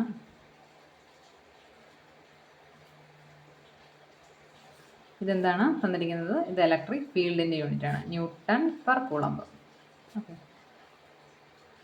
നേരെ ഓപ്പോസിറ്റാണ്. ഈ യൂണിറ്റ് അതേപടി പഠിച്ചു വെക്കുക കേട്ടോ. ഇതൊക്കെ കൂടുതൽ കോംപ്ലിക്കേറ്റഡ് ആക്കേണ്ട, എക്സ്പ്ലനേഷൻ നോക്കിയിട്ട്. ഇലക്ട്രിക് ഫ്ലക്സിൻ്റെ യൂണിറ്റ് എന്താണ്? Newton metre square per coulomb, അല്ലെങ്കിൽ വോൾട്ട് മീറ്റർ ആണെന്നും, ഇലക്ട്രിക് ഫീൽഡിൻ്റെ യൂണിറ്റ് ന്യൂട്ടൺ പെർ കൂളംബ് ആണെന്നും ഓർത്തിരിക്കുക, അല്ലെങ്കിൽ വോൾട്ട് പെർ മീറ്റർ. ഓക്കെ, ഇനി ഒന്നുകൂടെ ശ്രദ്ധിക്കുക. ഇങ്ങനെ ആയിരിക്കും തരുന്നത്, വോൾട്ട് മീറ്റർ എന്നും ഇവിടെ എന്താ? വോൾട്ട് പെർ മീറ്റർ എന്നും ആയിരിക്കും. ഓക്കെ, ഒരു ബാറിൻ്റെ വ്യത്യാസമുള്ളൂ. ഇലക്ട്രിക് ഫ്ലക്സിൻ്റെ യൂണിറ്റ് ഇതും, ഇലക്ട്രിക് ഫീൽഡിൻ്റെ യൂണിറ്റ് ന്യൂട്ടൺ പെർ കൂളംബും ആയിരിക്കും. SI unit, SI base unit of electric flux ആണ് ചോദിച്ചിരിക്കുന്നത്. SI യൂണിറ്റ് ആണ്, 2ൻ്റെ SI യൂണിറ്റ് ആണ് ചോദിച്ചിരിക്കുന്നത്. ജസ്റ്റ് നോക്കിയിട്ട് പോവുക. ഇതിങ്ങനെ തന്നെ പഠിച്ചു വെക്കുക കേട്ടോ. അടുത്ത 22ാമത്തെ ഫിൽ ഇൻ ദ ബ്ലാങ്ക്സ് ആണ്. ഇതിൻ്റെ അകത്ത് ഏതെങ്കിലും 2 എണ്ണം അറ്റൻഡ് ചെയ്താൽ മതി. ഒന്നാമത്തത് ക്രിച്ച്ഓഫ് ഫസ്റ്റ് ലോയും, Kirchhoff first law for electrical network. Electrical നെറ്റ്വർക്കിൽ ക്രിച്ച്ഓഫിന് 2 ലോസ് ആണുള്ളത്. ഫസ്റ്റ് ലോ ഉണ്ട്, സെക്കൻഡ് ലോ ഉണ്ട്. ഫസ്റ്റ് ലോ എന്താ പറയുന്നത്? ക്രിച്ച്ഓഫിൻ്റെ ഫസ്റ്റ് ലോ പറയുന്നത് ആരെക്കുറിച്ചാണ്? ക്രിച്ച്ഓഫ് ഫസ്റ്റ് ലോ പറയുന്നത് കറണ്ടിനെ കുറിച്ചും, ക്രിച്ച്ഓഫ് സെക്കൻഡ് ലോ പറയുന്നത് ആരെക്കുറിച്ചാണ്? വോൾട്ടേജിനെ കുറിച്ചും ആയിരിക്കും. ഓക്കെ, ക്രിച്ച്ഓഫിൻ്റെ ഫസ്റ്റ് ലോ പറയുന്നത് ആരെക്കുറിച്ചാണെന്ന് പറഞ്ഞാൽ കറണ്ടിനെ കുറിച്ച്. അപ്പം അതിൽ ഏത് ലോ ഓഫ് കൺസർവേഷൻ ആയിരിക്കും? കറണ്ടിനെ കുറിച്ചാണെങ്കിൽ law of conservation of charge ആയിരിക്കും. ഓക്കെ, രണ്ടും സി ആയിരിക്കും. ഇതിങ്ങനെ പഠിച്ചു വെക്കുക. ക്രിച്ച്ഓഫിൻ്റെ ഫസ്റ്റ് ലോ ആരെക്കുറിച്ചാണ്? കറണ്ടിനെ കുറിച്ചാണ്. ഇനി എന്താണ് ക്രിച്ച്ഓഫിൻ്റെ ഫസ്റ്റ് ലോ എന്ന് പറഞ്ഞാൽ? ഇതൊരു ജംഗ്ഷനാണെന്നിരിക്കട്ടെ. ഈ ഒരു ജംഗ്ഷനിലേക്ക് ഇങ്ങനെ കുറേ കറണ്ട് എൻ്റർ ചെയ്യുന്നു, അല്ലേ? ഈ എൻ്റർ ചെയ്യുന്ന കറണ്ട് ഇവിടുന്ന് ലീവ് ചെയ്യുന്ന കറണ്ടും സെയിം ആയിരിക്കും. ഇത് 1 ആംബിയർ, ഇത് 2 ആംബിയർ, ഇത് 3 ആംബിയർ എന്നായിരിക്കും. ഇത് ലീവ് ചെയ്യുന്ന എത്രയായിരിക്കും? 6 ആംബിയർ കറണ്ട് ആയിരിക്കും. ഈ ജംഗ്ഷനിലേക്ക് എൻ്റർ ചെയ്യുന്ന കറണ്ടും ലീവ് ചെയ്യുന്ന കറണ്ടും എന്തായിരിക്കും? സെയിം ആയിരിക്കും എന്നാണ് പറയുന്നത്. ഇനി എൻ്റർ ചെയ്യുന്ന കറണ്ടിനെ പോസിറ്റീവായിട്ട് എടുക്കുക. രണ്ടാമത് വേറൊരു സ്റ്റേറ്റ്മെൻറ്റ് പറയുന്നുണ്ട്, എൻ്റർ ചെയ്യുന്ന കറണ്ടിനെ പോസിറ്റീവായിട്ട് എടുക്കുക, ലീവ് ചെയ്യുന്ന കറണ്ടിനെ നെഗറ്റീവായിട്ട് എടുക്കുക. അപ്പോൾ ഈ ജംഗ്ഷനിലെ കറണ്ട് എന്തായിരിക്കും? കറണ്ട് എന്ന് പറഞ്ഞാൽ 0 ആയിരിക്കും. പോസിറ്റീവ് പ്ലസ് നെഗറ്റീവ് വരുമ്പോൾ 0 വരും. അത്രയൊന്നും നോക്കണ്ട, ജസ്റ്റ് ഇത് മാത്രം ഒന്ന് നോക്കി പോവുക. ഇത്രയും ഓർത്താൽ മതി. ക്രിച്ച്ഹോഫിൻ്റെ ഫസ്റ്റ് ലോ പറയുന്ന ആരെക്കുറിച്ചാണ്? കറണ്ടിനെ കുറിച്ചാണ്. അപ്പോൾ അത് ഏതാ? Law of conservation of charge. ഇനി സെക്കൻഡ് ലോ പറയുന്ന ആരെക്കുറിച്ചാണ്? വോൾട്ടേജിനെ കുറിച്ചാണ്. സം ഓഫ് വോൾട്ടേജസ്, ഡ്രോപ്പും അവിടെ ഉണ്ടാകും സോഴ്സിൻ്റെ വോൾട്ടേജും എല്ലാം അതിനെക്കുറിച്ചാണ് പറയുന്നത്. അത് 0 ആയിരിക്കും എന്ന് പറയുന്നത്. അപ്പോൾ വോൾട്ടേജിനെ കുറിച്ചാണ് പറയുന്നത്. അതെന്താണ്? Law of conservation of energy. ഈ 2 പോയിന്റ് നോക്കി വെച്ചാൽ മതി. ഈ 2 ക്വസ്റ്റ്യൻ നമുക്ക് ആൻസർ ചെയ്യാൻ പറ്റും. ഇനി ക്വസ്റ്റ്യൻ നോക്കി, Kirchhoff first law of electrical network is based on. ആരെ ബേസ് ചെയ്യുന്നത്? Law of conservation of charge. Second question, Kirchhoff second law for electrical network ആരെ ബേസ് ചെയ്യുന്നു? Law of conservation of energy. ഇനി മൂന്നാമത്തെ ക്വസ്റ്റ്യൻ നോക്കിയേ. മൂന്നാമത്തെ question തന്നിരിക്കുന്നത് EMFനെ കുറിച്ചാണ് അല്ലേ. EMF ഓഫ് 2 സെല്ല്, 2 സെല്ലുണ്ട്. ആ 2 സെല്ലിൻ്റെയും EMF കമ്പയർ ചെയ്യണം. കമ്പയർ ചെയ്യാൻ നമ്മൾ യൂസ് ചെയ്യുന്ന ഏതാണ്? പൊട്ടൻഷ്യോമീറ്റർ ആണ്. വോൾട്ട് മീറ്റർ എന്തിനാണ് യൂസ് ചെയ്യുന്നതെന്ന് ചോദിച്ചാൽ വോൾട്ടേജ് മെഷർ ചെയ്യാൻ വേണ്ടിയിട്ടാണ് യൂസ് ചെയ്യുന്നത്. അതിൽ കമ്പയർ ചെയ്യാൻ പറ്റില്ല, വോൾട്ടേജ് മെഷർ ചെയ്യാനായിട്ട് യൂസ് ചെയ്യുന്നു. പൊട്ടൻഷ്യോമീറ്റർ വോൾട്ടേജ് മെഷറും ചെയ്യാം, അതുപോലെ തന്നെ കമ്പയറും ചെയ്യാം. പൊട്ടൻഷ്യോമീറ്ററിൻ്റെ അകത്ത് വോൾട്ടേജിനെ നമുക്ക് മെഷറും ചെയ്യാം പ്ലസ് കമ്പയറും ചെയ്യാം. വോൾട്ട് മീറ്ററിൻ്റെ അകത്ത് വോൾട്ടേജിനെ നമുക്ക് മെഷർ ചെയ്യാൻ മാത്രമേ പറ്റത്തുള്ളൂ. ക്ലിയർ ആണല്ലോ. ഇനി meter bridge works on the principle of. Meter bridge works ചെയ്യുന്ന പ്രിൻസിപ്പിൾ എന്ന് പറഞ്ഞാൽ എന്താണ്? വീറ്റ്സ്റ്റോൺ ബ്രിഡ്ജാണ്. മീറ്റർ ബ്രിഡ്ജ് അല്ലേ. ആ ബ്രിഡ്ജുണ്ട്, ഇതിൻ്റെ അകത്തും ബ്രിഡ്ജുണ്ട്, ഇതിൻ്റെ അകത്തും ബ്രിഡ്ജുണ്ട്. ജസ്റ്റ് ഇങ്ങനെ കണക്ട് ചെയ്ത് പറയുന്നത് നിങ്ങൾക്ക് മെമ്മറിയിൽ നിൽക്കാൻ വേണ്ടിയിട്ടാണ് കേട്ടോ. Meter bridge works on the principle of Wheatstone bridge. Okay, ഇനി ട്രൂ ആണോ ഫോൾസ് ആണോ എന്നാണ്. അതൊന്ന് വായിച്ച് നോക്കി. Right true for correct statement and false for incorrect. Incorrect ആണെങ്കിൽ ഫോൾസ് എന്നും കറക്റ്റ് ആണെങ്കിൽ ട്രൂ എന്നും മാർക്ക് ചെയ്യാൻ വേണ്ടിയിട്ടാണ്. ക്വസ്റ്റ്യൻ വായിച്ച് നോക്കുക. രണ്ടാമത്തെ ക്വസ്റ്റ്യൻ ആദ്യം വായിച്ചേ. If door of a working refrigerator is kept open. അതായത് ഒരു ഫ്രിഡ്ജിൻ്റെ റെഫ്രിജറേറ്ററിൻ്റെ വാതിൽ തുറന്നിട്ട് കഴിഞ്ഞാൽ ആ റൂമിൽ തണുക്കുമോ ഇല്ലയോ? തണുക്കുമോ? അങ്ങനെയൊക്കെ തുറന്നിട്ട് കഴിഞ്ഞാൽ തണുക്കത്തില്ല അല്ലേ. If A door of a working refrigerator is kept open for long time, കുറേ നേരം തുറന്നില്ല, ഒരു ക്ലോസ്ഡ് റൂമാണ്. ക്ലോസ്ഡ് റൂം ആണെങ്കിലും ഓപ്പൺ റൂം ആണെങ്കിലും അവിടെ എന്താണ്? കൂളിംഗ് എഫക്റ്റ് ഒന്നും ഉണ്ടാകത്തില്ല. ഓക്കെ, അപ്പോൾ അതിൻ്റെ ആൻസർ എന്തായിരിക്കും? ഫോൾസ് ആയിരിക്കും. ഓക്കെ, ക്ലിയർ ആണല്ലോ. ഇനി ഫസ്റ്റ് ക്വസ്റ്റ്യൻ നോക്കി. In refrigerator the source of heat is the environment and sink of heat is inner chamber of refrigerator.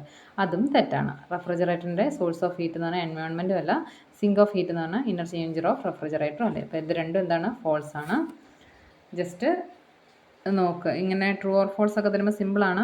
നമുക്കൊരു ഐഡിയ ഉണ്ടെങ്കിൽ, നമുക്ക് ആ ഒരു കാര്യത്തിനെ കുറിച്ച് അറിയാമെങ്കിൽ നമുക്കത് കറക്റ്റായിട്ട് എഴുതാൻ പറ്റും. അപ്പോൾ ട്രൂ ആണോ ഫോൾസ് ആണെന്ന് എഴുതുക. 23ാമത്തെ. ഇനി അടുത്ത 24ാമത്തെ. മാച്ച് ദ ഫോളോയിങ് തന്നെയാണ്. ഫസ്റ്റ് കോളത്തിന് the internal energy of an ideal gas depends on. Ideal gas internal energy of ideal ഗ്യാസിന് ഇൻറ്റേർണൽ എനർജി ആരെയാണ് ഡിപ്പെൻഡ് ചെയ്യുന്നത്? ആരെയാണ് ഡിപ്പെൻഡ് ചെയ്യുന്നത്? ടെമ്പറേച്ചറിനെയാണ് ഡിപ്പെൻഡ് ചെയ്യുന്നത്. ഫസ്റ്റ് ആൻസർ എന്ന് പറഞ്ഞാൽ ക്യൂ ആയിരിക്കും.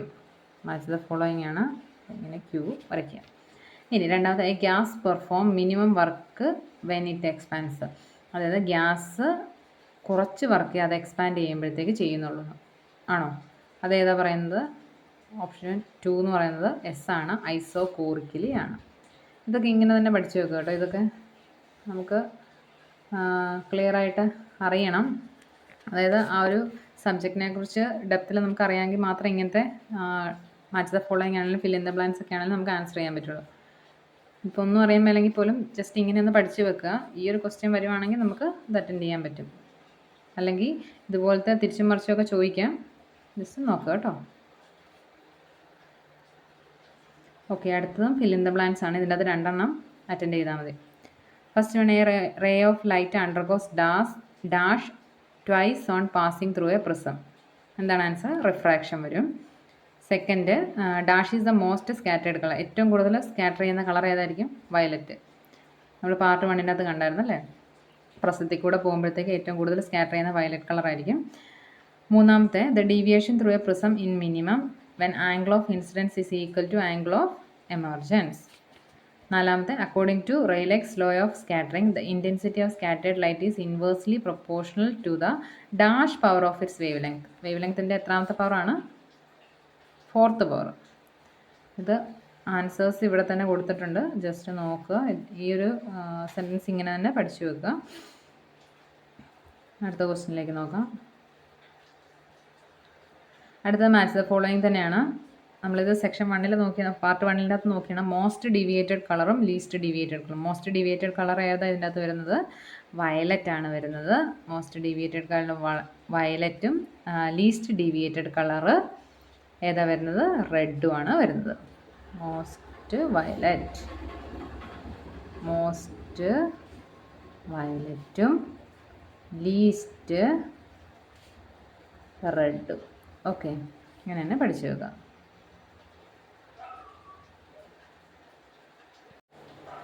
ഓക്കെ, അടുത്ത ക്വസ്റ്റ്യൻ നോക്കി. 27ാമത്തെ ക്വസ്റ്റ്യൻ ഇതുപോലെ തന്നെ ട്രൂ ഓർ ഫോൾസ് ആണ്. 2 എണ്ണം അറ്റൻഡ് ചെയ്താൽ മതി. 4 ക്വസ്റ്റ്യൻസ് ഉണ്ട്. ഒന്നാമത്തെ beta particle have highest ionisation power. Okay, ആദ്യം റൈറ്റ് സൈഡിലുള്ള ടേബിൾ ഒന്ന് നോക്കുക. ടൈപ്സ് ഓഫ് റേഡിയേഷൻ എത്ര ടൈപ്സ് ഉണ്ട്? 3 റേഡിയേഷനാണ്. ആൽഫ, ബീറ്റ, ഗാമ ഉണ്ട്.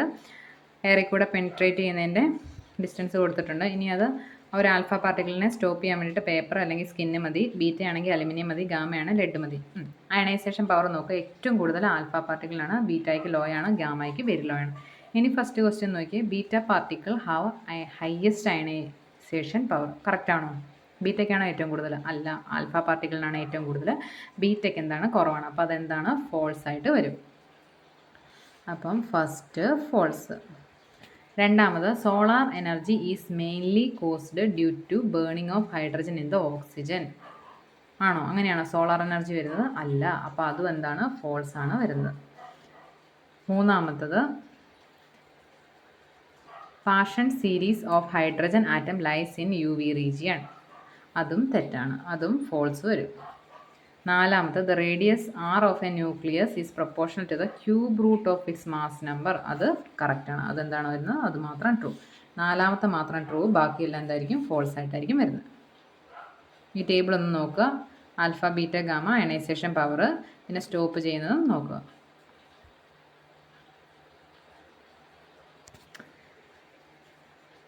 ഓക്കെ, അടുത്തത് മാച്ച് ദ ഫോളോയിങ് ആണ്. SI യൂണിറ്റും CGS യൂണിറ്റും കോഎഫിഷ്യൻ്റ് ഓഫ് വിസ്കോസിറ്റിയുടെ SI യൂണിറ്റും CGS യൂണിറ്റും ആണ് ചോദിച്ചിരിക്കുന്നത്. SI യൂണിറ്റ് എന്താ? 28ാമത്തേൻ്റെ ആൻസർ നോക്കിക്കേ. SI unit of coefficient of viscosity എന്ന് പറയുന്നത് P ആണ്. NS മീറ്റർ റേസ് ടു -2 എന്ന് വരും. ഇനി CGS യൂണിറ്റോ? CGS യൂണിറ്റ് വരുന്നത് ഓപ്ഷൻ Q പോയിസ് ആണ്. ഇതിങ്ങനെ തന്നെ പഠിക്കുക കേട്ടോ. ഇത് രണ്ടുമാണ്. പിയും Qയുമാണ് എൻ്റെ ആൻസർ വരിക. Okay, SI unit CGS unit.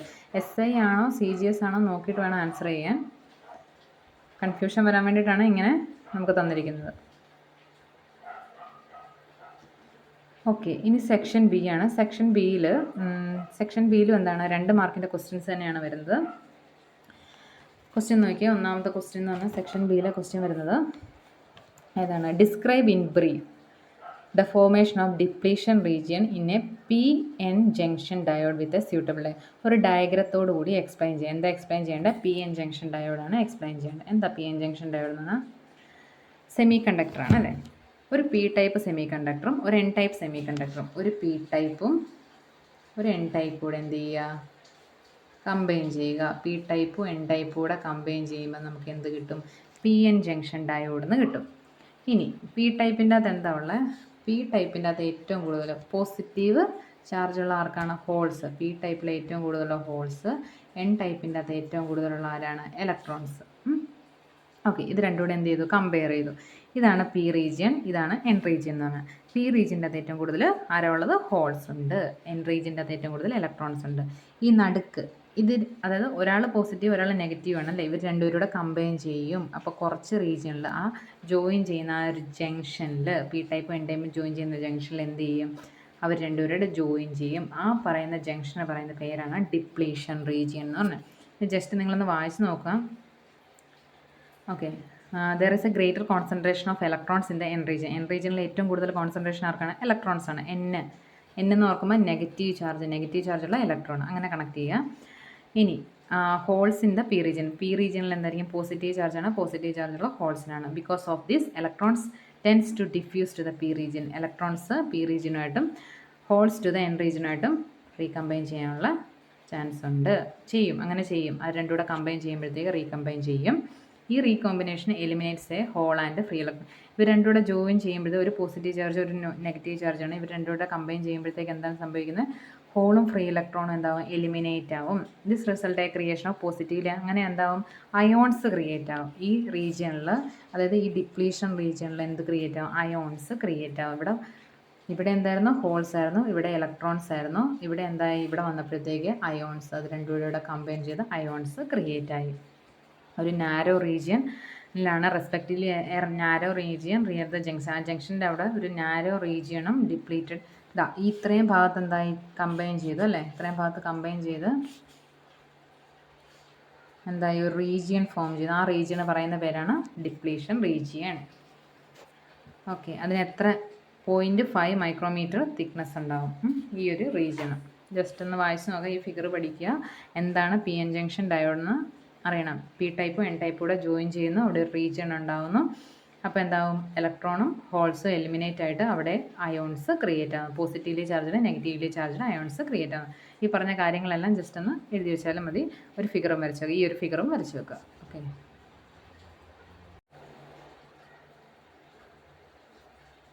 അടുത്ത ക്വസ്റ്റ്യൻ നോക്കിയാൽ 30ാമത്തെ question. Draw a diagram to show experimental arrangement for observing the photo electric effect. അതിൻ്റെ എക്സ്പീരിമെൻ്റൽ അറേഞ്ച്മെൻറ്റ് നമ്മളൊരു ഡയഗ്രത്തിൽ കൂടെ വരച്ച് എക്സ്പ്ലെയിൻ ചെയ്യാം. എക്സ്പ്ലനേഷൻ ഒന്നും ചോദിച്ചിട്ടില്ല, ഡ്രോ മാത്രമേ ചോദിച്ചിട്ടുള്ളൂ. അപ്പോൾ ഈ ഫിഗർ വരച്ച് വെച്ചാൽ മാത്രം മതി. കൂടുതൽ നമ്മൾ എക്സ്പെരിമെൻ്റ് ഒന്നും എഴുതുമൊന്നും വേണ്ട. ഇതിൻ്റെ എന്താ പറയുന്നത്? ഒരു ലൈറ്റ് വന്നിട്ട് എന്ത് ചെയ്യുന്നു? ഒരു ഫോട്ടോ സെൻസിറ്റീവ് പ്ലേറ്റ് വന്ന് വീഴുന്നു അല്ലേ? ഒരു ലൈറ്റ് ഇവിടെ വന്ന് ഫോട്ടോ സെൻസിറ്റീവ് പ്ലേറ്റ് വീഴുന്നു. അപ്പോൾ എന്താവും? ഇവിടുന്ന് ഇലക്ട്രോൺസ് എമിറ്റ് ചെയ്യുന്നു. ഇലക്ട്രോൺസ് എമിറ്റ് ചെയ്തിട്ട് ഇതൊരു ഗ്ലാസ് ഇവാക്യുവേറ്റഡ് ട്യൂബിലാണ് വെച്ചിരിക്കുന്നത്. ഇലക്ട്രോൺസ് എമിറ്റ് ചെയ്തിട്ട് ഇതുവഴി എന്തുണ്ടാവും? ഒരു കറണ്ട് ഫ്ലോ ഉണ്ടാവും. ഞാൻ സിമ്പിളായിട്ട് അധികം വിശദീകരിച്ച് പറഞ്ഞിട്ടില്ല. ഈ ഒരു ഫിഗർ ഇതേപടി നിങ്ങൾ പഠിച്ചു വെക്കുക. ഇതാണ് എന്ത് ഫിഗറാണ്? ഫോട്ടോ ഇലക്ട്രിക് എഫക്റ്റിൻ്റെ show experimental arrangement for observing the photo electric effect. Photo electric effect കാണാൻ വേണ്ടിയിട്ട് ഉള്ള എക്സ്പീരിമെൻ്റൽ അറേഞ്ച്മെൻറ്റിൻ്റെ ഡയഗ്രമാണ്. ഇതേപടി പഠിച്ചു വെക്കുക. ഓക്കെ, അടുത്ത ക്വസ്റ്റ്യൻ എന്താണ്? Draw A plot showing the variation of photoelectric current with anode potential for two different frequencies V1 greater than V2 of incident radiation having the same intensity. In which case will the stopping potential be higher? Okay, ഇതിൻ്റെ second part or ക്വസ്റ്റിൻ്റെ അകത്ത് എന്താ പറഞ്ഞിരിക്കുന്നത്? Draw ചെയ്യേണ്ടത്? Plot showing the variation of photo electric കറണ്ടിൻ്റെ variation കാണിക്കാൻ വേണ്ടിയിട്ടാണ്. രണ്ട് ഡിഫറെൻറ്റ് ഫ്രീക്വൻസി V1 ഉം V2 ഉള്ള ഇൻസിഡൻറ്റ് റേഡിയേഷനാണ് തന്നിരിക്കുന്നത്. അപ്പോൾ അതിൻ്റെ അകത്ത് പിന്നെ ചോദിച്ചിരിക്കുന്നത് ഏത് കേസിലാണ് സ്റ്റോപ്പിംഗ് പൊട്ടൻഷ്യൽ ഹയർ എന്നും ചോദിച്ചിട്ടുണ്ട്. ഇതിൻ്റെ അകത്ത് ഫ്രീക്വൻസി ഓഫ് വരുന്ന ലൈറ്റിൻ്റെ ഫ്രീക്വൻസി കൂടുതലാണെങ്കിൽ അവിടെ നിന്ന് എന്തായിരിക്കും? ഫോട്ടോ ഇലക്ട്രോൺസ് കൂടുതൽ എന്ത് ചെയ്യും? മൂവ് ചെയ്യും. The maximum kinetic energy of the photo ഇലക്ട്രോൺസും ഇൻക്രീസ് ചെയ്യും. അതായത് ഫ്രീക്വൻസി കൂടുതലാണെങ്കിൽ അതിൻ്റെ ഫോട്ടോ ഇലക്ട്രോൺസും, അതായത് കൈനറ്റിക് എനർജി ഓഫ് ഫോട്ടോ ഇലക്ട്രോൺസും എന്തായിരിക്കും? കൂടുതലായിരിക്കും. അങ്ങനെ stopping potential will be more when radiation of greater frequency. Okay, അപ്പം ഏതിനായിരിക്കും ഇവിടെ ഗ്രേറ്റർ ഫ്രീക്വൻസി? ഏതാ? V1 ആണ് ഗ്രേറ്റർ. രണ്ട് ഫ്രീക്വൻസിയാണ് തന്നിരിക്കുന്നത്, V1 ഉം V2 ഉം. അവിടെ കണ്ടീഷനും തന്നിട്ടുണ്ട്, V1 ഗ്രേറ്റർ ദാൻ V2 എന്ന് തന്നിട്ടുണ്ട്. ഓക്കെ, ക്വസ്റ്റ്യൻ നോക്കിയേ, ക്വസ്റ്റ്യൻ്റെ അത് തന്നിട്ടുണ്ട്. ഇതുണ്ടോ? V1 ഗ്രേറ്റർ ദാൻ V2 എന്ന് തന്നിട്ടുണ്ട്. അപ്പോൾ നമുക്ക് മനസ്സിലായി V1 ആണ് ഗ്രേറ്റർ എന്ന് മനസ്സിലായി. അപ്പോൾ ഫ്രീക്വൻസി കൂടുമ്പോൾ എന്താ സംഭവിക്കുന്നത്? Maximum kinetic energy of the photo ഇലക്ട്രോൺസും കൂടും. അപ്പോൾ സ്റ്റോപ്പിംഗ് ഏതിനായിരിക്കും കൂടുതൽ? ക്വസ്റ്റ്യൻ ബി പാർട്ട് നോക്കിയേ. In which case will be the stopping potential be higher? Stopping potential ഏറ്റവും കൂടുതൽ ഗ്രേറ്റർ ഫ്രീക്വൻസിക്ക് ആയിരിക്കും. അപ്പോൾ ഇതിൻ്റെ അകത്ത് ഗ്രേറ്റർ ഫ്രീക്വൻസി ഏതാണ്? V1-നാണ് ഏറ്റവും കൂടുതൽ സ്റ്റോപ്പിംഗ് പൊട്ടൻഷ്യൽ. ഈ സ്റ്റോപ്പിംഗ് പൊട്ടൻഷ്യൽ എന്ന് പറഞ്ഞാൽ ആർക്കായിരിക്കും? V1-നായിരിക്കും ഏറ്റവും കൂടുതൽ. ഓക്കെ, അതിൻ്റെ എക്സ്പ്ലനേഷൻ അടുത്ത സ്ലൈഡിലുണ്ട്. ജസ്റ്റ് ഒന്ന് വായിച്ച് നോക്കി. ഇതാണ് ഡയഗ്രം. ഇതാണ് Y ആക്സിസിൽ ഫോട്ടോ ഇലക്ട്രിക് കറണ്ടും X ആക്സിസിൽ ഏതാ ആക്സിസ്? ഇതാണ് X ആക്സിസും ഇത് Y ആക്സിസും. ഓക്കെ, എക്സ് ആക്സിസിൽ ആനോഡിൻ്റെ പൊട്ടൻഷ്യലാണ്. രണ്ട് ഫ്രീക്വൻസിയിൽ ഇവിടെ രണ്ട് ഫ്രീക്വൻസി തന്നിട്ടുണ്ട്. റിട്ടാർഡേഷൻ പൊട്ടൻഷ്യലാണ്. V1 V2 ആണ്. അതുകൊണ്ടാണ് ആദ്യം ഇങ്ങനെ വന്നു. ഓക്കെ, ഈ ഫിഗറും പഠിച്ചു വെക്കുക കേട്ടോ, ഈ ഗ്രാഫ്. അപ്പോൾ ഇതിൻ്റെ അകത്ത് ഏതായിരിക്കും സ്റ്റോപ്പിംഗ് പൊട്ടൻഷ്യൽ കൂടുതൽ? വെലോസിറ്റി V1 V2 ആണ്. അപ്പോൾ സ്റ്റോപ്പിംഗ് പൊട്ടൻഷ്യൽ കൂടുതൽ V1 ആയിരിക്കും. ഓക്കെ, അടുത്ത ക്വസ്റ്റ്യൻ നോക്കിക്കേ. 31ാമത്തെ ക്വസ്റ്റ്യൻ എന്ന് പറഞ്ഞാൽ എന്താണ് ന്യൂക്ലിയർ ഫ്യൂഷൻ? ന്യൂക്ലിയർ ഫ്യൂഷനും write and equation of nuclear fusion to support ആൻസറിനെ സപ്പോർട്ട് ചെയ്യുന്നൊരു ഇക്വേഷനും എഴുതുക. ന്യൂക്ലിയർ ഫ്യൂഷൻ എന്ന് പറഞ്ഞാൽ രണ്ട് കാര്യങ്ങളാണുള്ളത് അല്ലേ? ഒന്ന് ഫ്യൂഷനും ഉണ്ട്, ഫിഷനും ഉണ്ട്, ഫ്യൂഷനും ഉണ്ട്. ഫ്യൂഷൻ എന്ന് പറഞ്ഞാൽ രണ്ടെണ്ണം കമ്പൈൻ ചെയ്യുക. ഇത് പ്ലസ്, അതായത് രണ്ട് ഇലക്ട്രോൺസ് ആണെങ്കിൽ രണ്ട് ഇലക്ട്രോൺസ് വന്നാൽ ഇത് രണ്ടും കൂടെ കമ്പൈൻ ചെയ്ത് ഒരുമിച്ചിരിക്കും അല്ലേ? The process in which two nucleus of lighter elements fuse to form a heavier nucleus. അതെന്തായി? ഫ്യൂസ് ചെയ്തിട്ടൊരു ഹെവിയർ ന്യൂക്ലിയസ് ആയി. ഈ ഒരു ന്യൂക്ലിയസും ഈ ഒരു ന്യൂക്ലിയസും കൂടെ കമ്പൈൻ ചെയ്തിട്ട് ഇങ്ങനെ രണ്ട് ഹെവിയർ ന്യൂക്ലിയസ്, അല്ലെങ്കിൽ എങ്ങനെയാണ്? ഇങ്ങനെയൊരു ഹെവിയർ ന്യൂക്ലിയസ് ആയി. ഇതാണ് എന്തെന്ന് പറഞ്ഞാൽ ന്യൂക്ലിയർ ഫ്യൂഷൻ ചെയ്തു. Okay, the process in which, അതിൻ്റെ ഡെഫിനിഷനാണ് എന്താണ് ന്യൂക്ലിയർ ഫ്യൂഷൻ എന്ന് ചോദിച്ചാൽ the process in which two nucleus of lighter elements fuse to form a heavier nucleus. അതാണ് എന്തെന്ന് പറഞ്ഞാൽ ഫ്യൂഷൻ എന്ന് പറഞ്ഞാൽ. അതിൻ്റെ ഒരു ഇക്വേഷൻ ഇതിനെ സപ്പോർട്ട് ചെയ്യുന്നൊരു ഇക്വേഷനോട് എഴുതാൻ പറഞ്ഞിട്ടുണ്ട്. ആ ഇക്വേഷനാണ് ഹൈഡ്രജൻ്റെ കേസിലാണ് എഴുതിയിരിക്കുന്നത്. അപ്പോൾ ഈ ഇക്വേഷനും പഠിച്ചു വെക്കുക, ഈ ഡെഫിനിഷനും പഠിച്ചു വെക്കുക.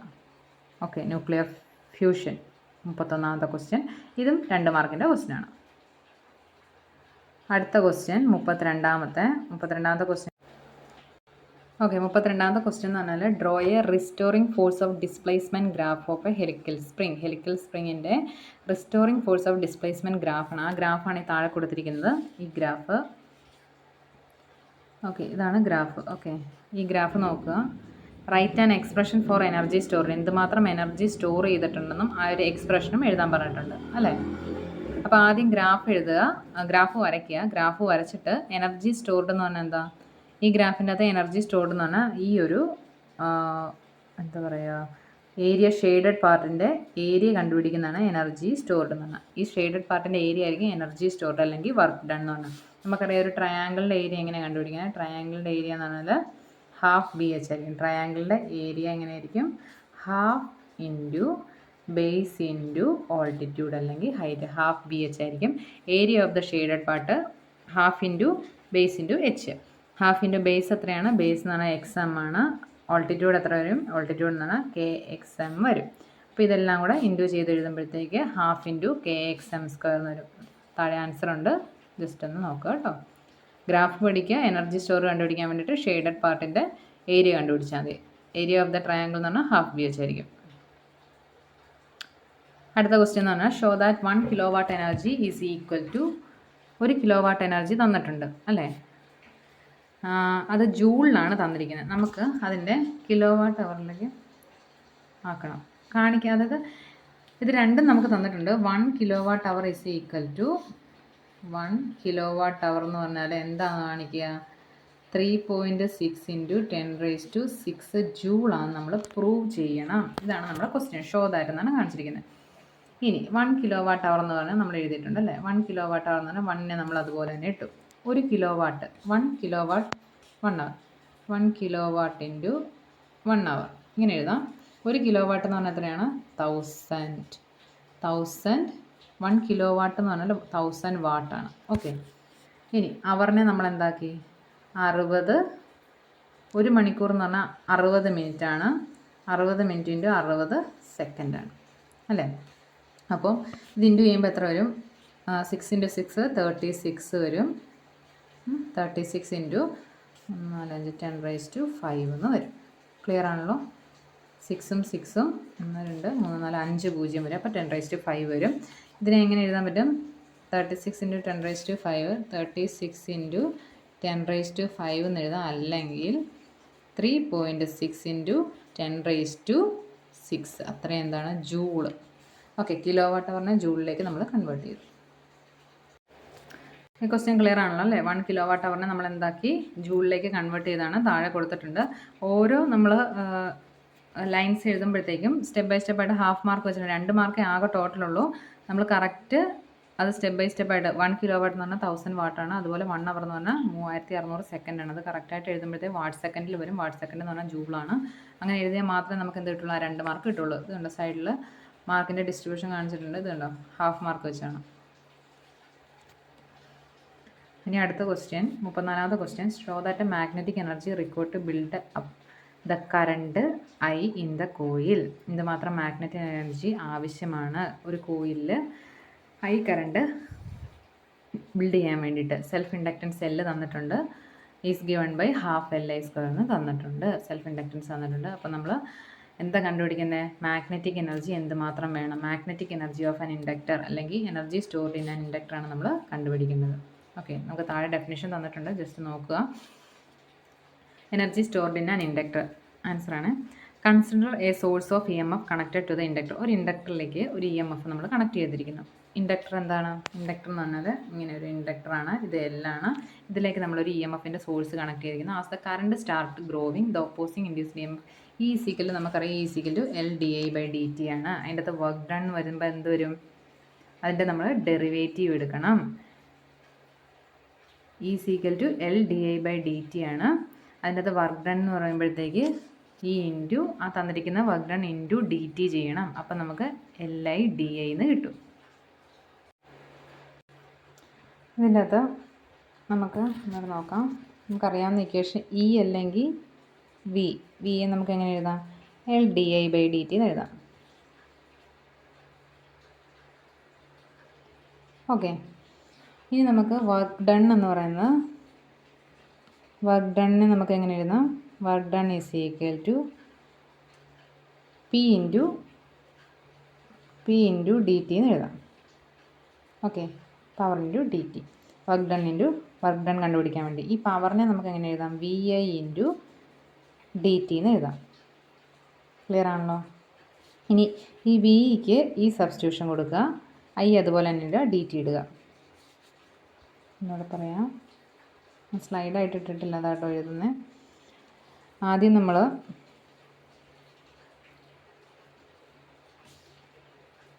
V is equal to L D I by D T. ഇനി വർക്ക് ഡണ്ണിനെ നമുക്ക് എങ്ങനെ എഴുതാം? വർക്ക് ഡൺ എന്ന് പറഞ്ഞാൽ P into D T. P എ നമുക്ക് V I into D T. വിക്ക് പകരം നമുക്ക് എന്ത് എഴുതാൻ പറ്റും? L D I by D T into I into D T. ഈ ഡി ടിയും ക്യാൻസലായി. അപ്പോൾ നമുക്ക് ലാസ്റ്റ് കിട്ടുന്ന പാർട്ട് ഏതാ? L I D I. Okay, L I D I. ഈ ഒരു പോർഷനാണ് ഇവിടെ കിടക്കുന്ന എൽ ഐ ഡി ഐ എന്ന് പറയുന്നത്. ഇവിടെ കിടക്കുന്ന എൽ ഐ ഡി ഐ എന്ന് പറയുന്ന ആ ഒരു പോർഷനാണ്. ഓക്കെ, ക്ലിയർ ആണല്ലോ? ആദ്യം നമ്മൾ ഇ അല്ലെങ്കിൽ വി എന്ന് പറയുന്നത് L D I by D T ആണ്. വർക്ക് ഡൺ എന്ന് പറഞ്ഞാൽ പി ഇൻറ്റു ഡി ടി ആണ്. പിക്ക് നമ്മൾ വി ഐ, പവറിന് നമ്മൾ വി എന്ന് കൊടുത്തു, ഇൻറ്റു ഡി ടി എന്ന് കൊടുത്തു. ഇനി ഈ വിക്ക് നമ്മൾ സബ്സ്റ്റിറ്റ്യൂഷൻ കൊടുക്കുകയാണ്, L D I by D T into I into D T. Okay, ഇനി നമ്മൾ ഡി ടിയും ക്യാൻസൽ ചെയ്ത് ലാസ്റ്റ് നമുക്ക് കിട്ടിയ എല്ലുണ്ട്, ഐ ഉണ്ട്, ഡി ഐ ഉണ്ട്. ഈ 3 പോർഷനാണുള്ളത്. അത് നമ്മൾ എഴുതി. ഓക്കെ, എന്നിട്ട് നമ്മൾ എന്താ ചെയ്തത്? അപ്പം എൽ ഐ ഡി ഐ എന്ന് കിട്ടി. ഇനി നമുക്ക് എനർജി സ്റ്റോർഡ് കണ്ടുപിടിക്കാൻ വേണ്ടിയിട്ട് എനർജി കണ്ടുപിടിക്കാൻ വേണ്ടിയിട്ട് എന്ത് ചെയ്തു? നമ്മൾ ഇൻ്റഗ്രേറ്റ് ചെയ്തു. എൽ ഐ ഡി ഐയെ നമ്മൾ ഇൻ്റഗ്രേറ്റ് ചെയ്തു. ഇതിൻ്റെ അകത്ത് എൽ കോൺസ്റ്റൻ്റ് ആണ്. അപ്പോൾ എൽ നമ്മൾ ഔട്ട് സൈഡ് എടുത്തു. ഇൻ്റഗ്രൽ 0 ടു ഐ വരെ ഐ ഡി ഐ എന്ന് ഇൻ്റഗ്രേറ്റ് ചെയ്തു. അപ്പോൾ നമുക്ക് ആൻസർ എന്തായിരിക്കും കിട്ടുന്നത്? ആൻസർ നമുക്ക് കിട്ടുന്നത് ഹാഫ് എൽ ഐ സ്ക്വയറിന് കിട്ടും. ഓക്കെ, ജസ്റ്റ് ഇത്രയും സ്റ്റെപ്സ് ഒന്ന് ജസ്റ്റ് നോക്കി വെക്കുക. ഞാൻ പറഞ്ഞ പോലെ ഡീറ്റെയിൽഡായിട്ട് എഴുതിയാലും കുഴപ്പമില്ല. ഈ ഒരു സ്റ്റെപ്പ് അതെവിടെ എഴുതിയാലും മതി. അതായത് എനർജി സ്റ്റോർഡ് ഇൻ ഇൻഡക്ടർ കണ്ടുപിടിക്കാനുള്ള ഇക്വേഷനാണ്. ഓക്കെ, അടുത്തതിൻ്റെ ഓർ ക്വസ്റ്റ്യൻ നോക്കിയാൽ ഫൈൻഡ് ഔട്ട് ദ എക്സ്പ്രഷൻ. അപ്പോൾ ഡെറിവേഷൻ തന്നെയാണ്. എക്സ്പ്രഷൻ ഫോർ ദ എന്തിൻ്റെയാണ്? Magnetic field. എന്തിൻ്റെ? Due to a long solenoid.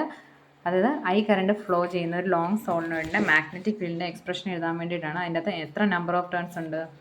n number of turns ആണ് പെർ യൂണിറ്റ് ലെങ്ത്. ഒരു യൂണിറ്റ് ലെങ്ത്തിൽ n നമ്പർ ഓഫ് ടേൺസ് ഉണ്ടെന്നാണ് പറയുന്നത്. അപ്പോൾ എക്സ്പ്രഷൻ ഫോർ മാഗ്നറ്റിക് ഫീൽഡാണ് ചോദിച്ചിരിക്കുന്നത്. അതിൻ്റെ ഓർ ക്വസ്റ്റ്യൻ ആണ്. അതിൻ്റെ എക്സ്പ്ലനേഷൻ അപ്പോൾ ഒരു ലോങ് സോളിനോട് നമ്മൾ ആദ്യം വരച്ചു ABCD എന്നുള്ള expression for the magnetic field due to long solenoid. Okay, ഇന്നത്തെ എക്സ്പ്ലനേഷൻ തന്നെ ഇത് വെച്ച് തന്നെ ഞാൻ പറയാം. Let's take a rectangular loop. ഒരു റെക്റ്റാങ്കുലർ ലൂപ്പ് എടുത്തു ABCD, അതാണ് ഒരു റെക്റ്റാങ്കുലർ പോർഷനിൽ കിടക്കുന്നത്, ഫിഗറിൽ കാണിച്ചിട്ടുണ്ട്. Let I be the current flowing through the solenoid. I എന്ന കറണ്ടാണ് സോളിനോഡിൽ കൂടെ ഫ്ലോ ചെയ്യുന്നത്. ഇതാണ് റെക്റ്റാങ്കുലർ സോളിനോയിഡ്. ഇതിൻ്റെ അകത്ത് I എന്ന് പറയുന്ന കറണ്ട് ഇങ്ങോട്ട് ഫ്ലോ ചെയ്യുന്നു. Okay, along the path A B എന്ന പാത്ത് എടുക്കുകയാണ്. മാഗ്നറ്റിക് ഫീൽഡ് എങ്ങനെയായിരിക്കും? യൂണിഫോം ആയിരിക്കും. ഒരു മാഗ്നറ്റിക് ഫീൽഡിലാണ് ഇത് വെച്ചിരിക്കുന്നത്. Okay, hence this path B.dl എന്നാണ് BL നമുക്ക് എടുക്കാൻ പറ്റും. കാരണം അവിടെ എന്താണ് മാഗ്നറ്റിക് ഫീൽഡ് എന്നാണ്, യൂണിഫോം ആണ്. എലോങ് ദ പാത്ത് CD-യിലാകുമ്പോഴത്തേക്ക് CD എങ്ങനെയാണ് വെച്ചിരിക്കുന്നത്? CD-യിൽ ദ മാഗ്നറ്റിക് ഫീൽഡ് വീക്ക് ആയിരിക്കും, അത് 0 ആയിട്ട് എടുക്കാം. കാരണം കുറച്ച് ഹൈറ്റിലാണ് നിൽക്കുന്നത് അല്ലേ. AB എന്ന പോർഷനിൽ മാഗ്നറ്റിക് ഫീൽഡിൻ്റെ നടുക്കാണ് നിൽക്കുന്നത്. അതുകൊണ്ട് അതിൻ്റെ അകത്തൂടെ BL എന്ന് പറയുന്ന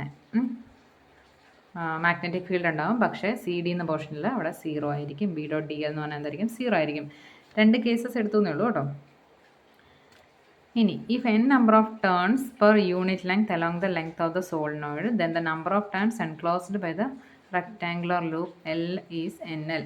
n number of turns ഉണ്ടെങ്കിൽ നമുക്കതിനെ ആ റെക്റ്റാങ്കുലർ ലൂപ്പിനെ നമുക്ക് എങ്ങനെ എടുക്കാൻ പറ്റും? NL എന്ന് എടുക്കാൻ പറ്റും. If each turn of the solenoid carries A current. ഓരോ ടേണിലും, ഓരോ ചുറ്റിലും അല്ലേ, n നമ്പർ ഓഫ് ടേൺസ് ഉണ്ട്. അതിൻ്റെ അകത്ത് ഓരോ ചുറ്റിലും എന്താ ഉള്ളത്? അത്രയും കറണ്ട് പാസ് ചെയ്യുന്നുണ്ട് അല്ലേ. അപ്പോൾ each turn of the solenoid carries A current I. അപ്പം അവിടെ വരുന്ന total current threading the loop എന്ന് പറഞ്ഞാൽ എത്രയായിരിക്കും? ടോട്ടൽ ലെങ്ത്ത്, അതായത് NL × I എന്ന് വരും. അപ്പം NLI എന്ന് വരും. അതാണ് ഈ താഴെ കൊടുത്തിരിക്കുന്നത്. ഒരു സെക്കൻഡ് പാരഗ്രാഫിൻ്റെ താഴെയുണ്ട്. ഇനി ആംബിയസ് സർക്യൂട്ടൻ ലോ അനുസരിച്ച് സിഗ്മ B.dl നമ്മൾ, അതായത് ഒരു ഡെറിവേഷൻ കണ്ടുപിടിക്കാനല്ല പറഞ്ഞത്, നമുക്ക് ആ ഡെറിവേഷൻ കിട്ടാൻ വേണ്ടിയിട്ട് ഇതാണ് നമ്മുടെ ഡെറിവേഷൻ വരുന്നത്. അപ്പോൾ സിഗ്മ B.dl എന്നുള്ളതിന് DL നമ്മൾ കണ്ടുപിടിച്ചല്ലേ. DL എന്താ? DL എന്ന് പറഞ്ഞാൽ ലെങ്ത് എത്രയാണ് മാറിയത്? n നമ്പർ ഓഫ് ടേൺസ് ഉണ്ട്, L യൂണിറ്റ് ലെങ്ത് ഉണ്ട്, I കറണ്ട് ഫ്ലോ ചെയ്യുന്നുണ്ട്. അപ്പോൾ DL എന്ന് പറയുമ്പോൾ NLI എന്ന് വരും. അപ്പോൾ BL എന്ന് പറയുമ്പോഴത്തേക്ക് μ0 NLI എന്ന് വരും. അതിൻ്റെ അകത്ത് ലെങ്ത്തും ക്യാൻസലാകും. ലെഫ്റ്റ് സൈഡിൽ ഈ ലെങ്ത്തും കൂടെ ക്യാൻസലാകും. എന്നിട്ട് B = എന്തെന്ന് ആൻസർ വരുന്നത്? B = μ0 NI എന്ന് ആൻസർ കിട്ടും. Expression for magnetic field due to a long solenoid. ഇങ്ങനെ ഒരു ക്വസ്റ്റ്യൻ ചോദിക്കുകയാണ്. ഇതാണ് നമ്മുടെ ആൻസർ. അപ്പം നമുക്ക് ജസ്റ്റ് ഈ ഒരു ഫിഗർ വരച്ച് വെക്കുക, ഇത്രയും എഴുതുക, എന്നിട്ട് ഈ 2 ലൈൻസ് എഴുതി കഴിഞ്ഞാൽ നമുക്ക് അതിൻ്റെ 2 മാർക്ക് കിട്ടുന്നതായിരിക്കും. ഓക്കെ, ക്ലിയർ ആണല്ലോ? ഒന്നുമില്ല, ഒരു മാഗ്നറ്റിക് ഫീൽഡ്, ഒരു സോളിനോയിഡ് എന്ന് പറഞ്ഞപ്പോൾ ഇവിടെ ഒരു റെക്റ്റാങ്കുലർ ലൂപ്പാണ് വെച്ചത്. ABCD എന്ന് പേര് കൊടുത്തു. ഇതിനകത്ത് ABക്കകത്ത് സ്ട്രോങ് മാഗ്നറ്റിക് ഫീൽഡും ആയിരിക്കും, CDക്കകത്ത് വീക്ക് മാഗ്നറ്റിക് ഫീൽഡും ആയിരിക്കും. n നമ്പർ ഓഫ് ടേൺസ് ഉണ്ടെന്ന് പറഞ്ഞാൽ I കറണ്ടാണ് ഫ്ലോ ചെയ്യുന്നത്. n number of turns L unit length ആണെങ്കിൽ ടോട്ടൽ NL ലെങ്ത് ഉണ്ടായിരിക്കും. അതിൻ്റെ അകത്ത് I കറണ്ട് ഫ്ലോ ചെയ്യുന്നുണ്ട്. ടോട്ടൽ കറണ്ട് എത്രയായിരിക്കും? NLI ആയിരിക്കും. അതാണ് ഇവിടെ NLI വന്നത്. ഇനി B.dl ഇട്ട് കൊടുക്കുക. ഓക്കെ, ആംബിയസ് സർക്യൂട്ടൻ ലോ എന്ന് അവിടെ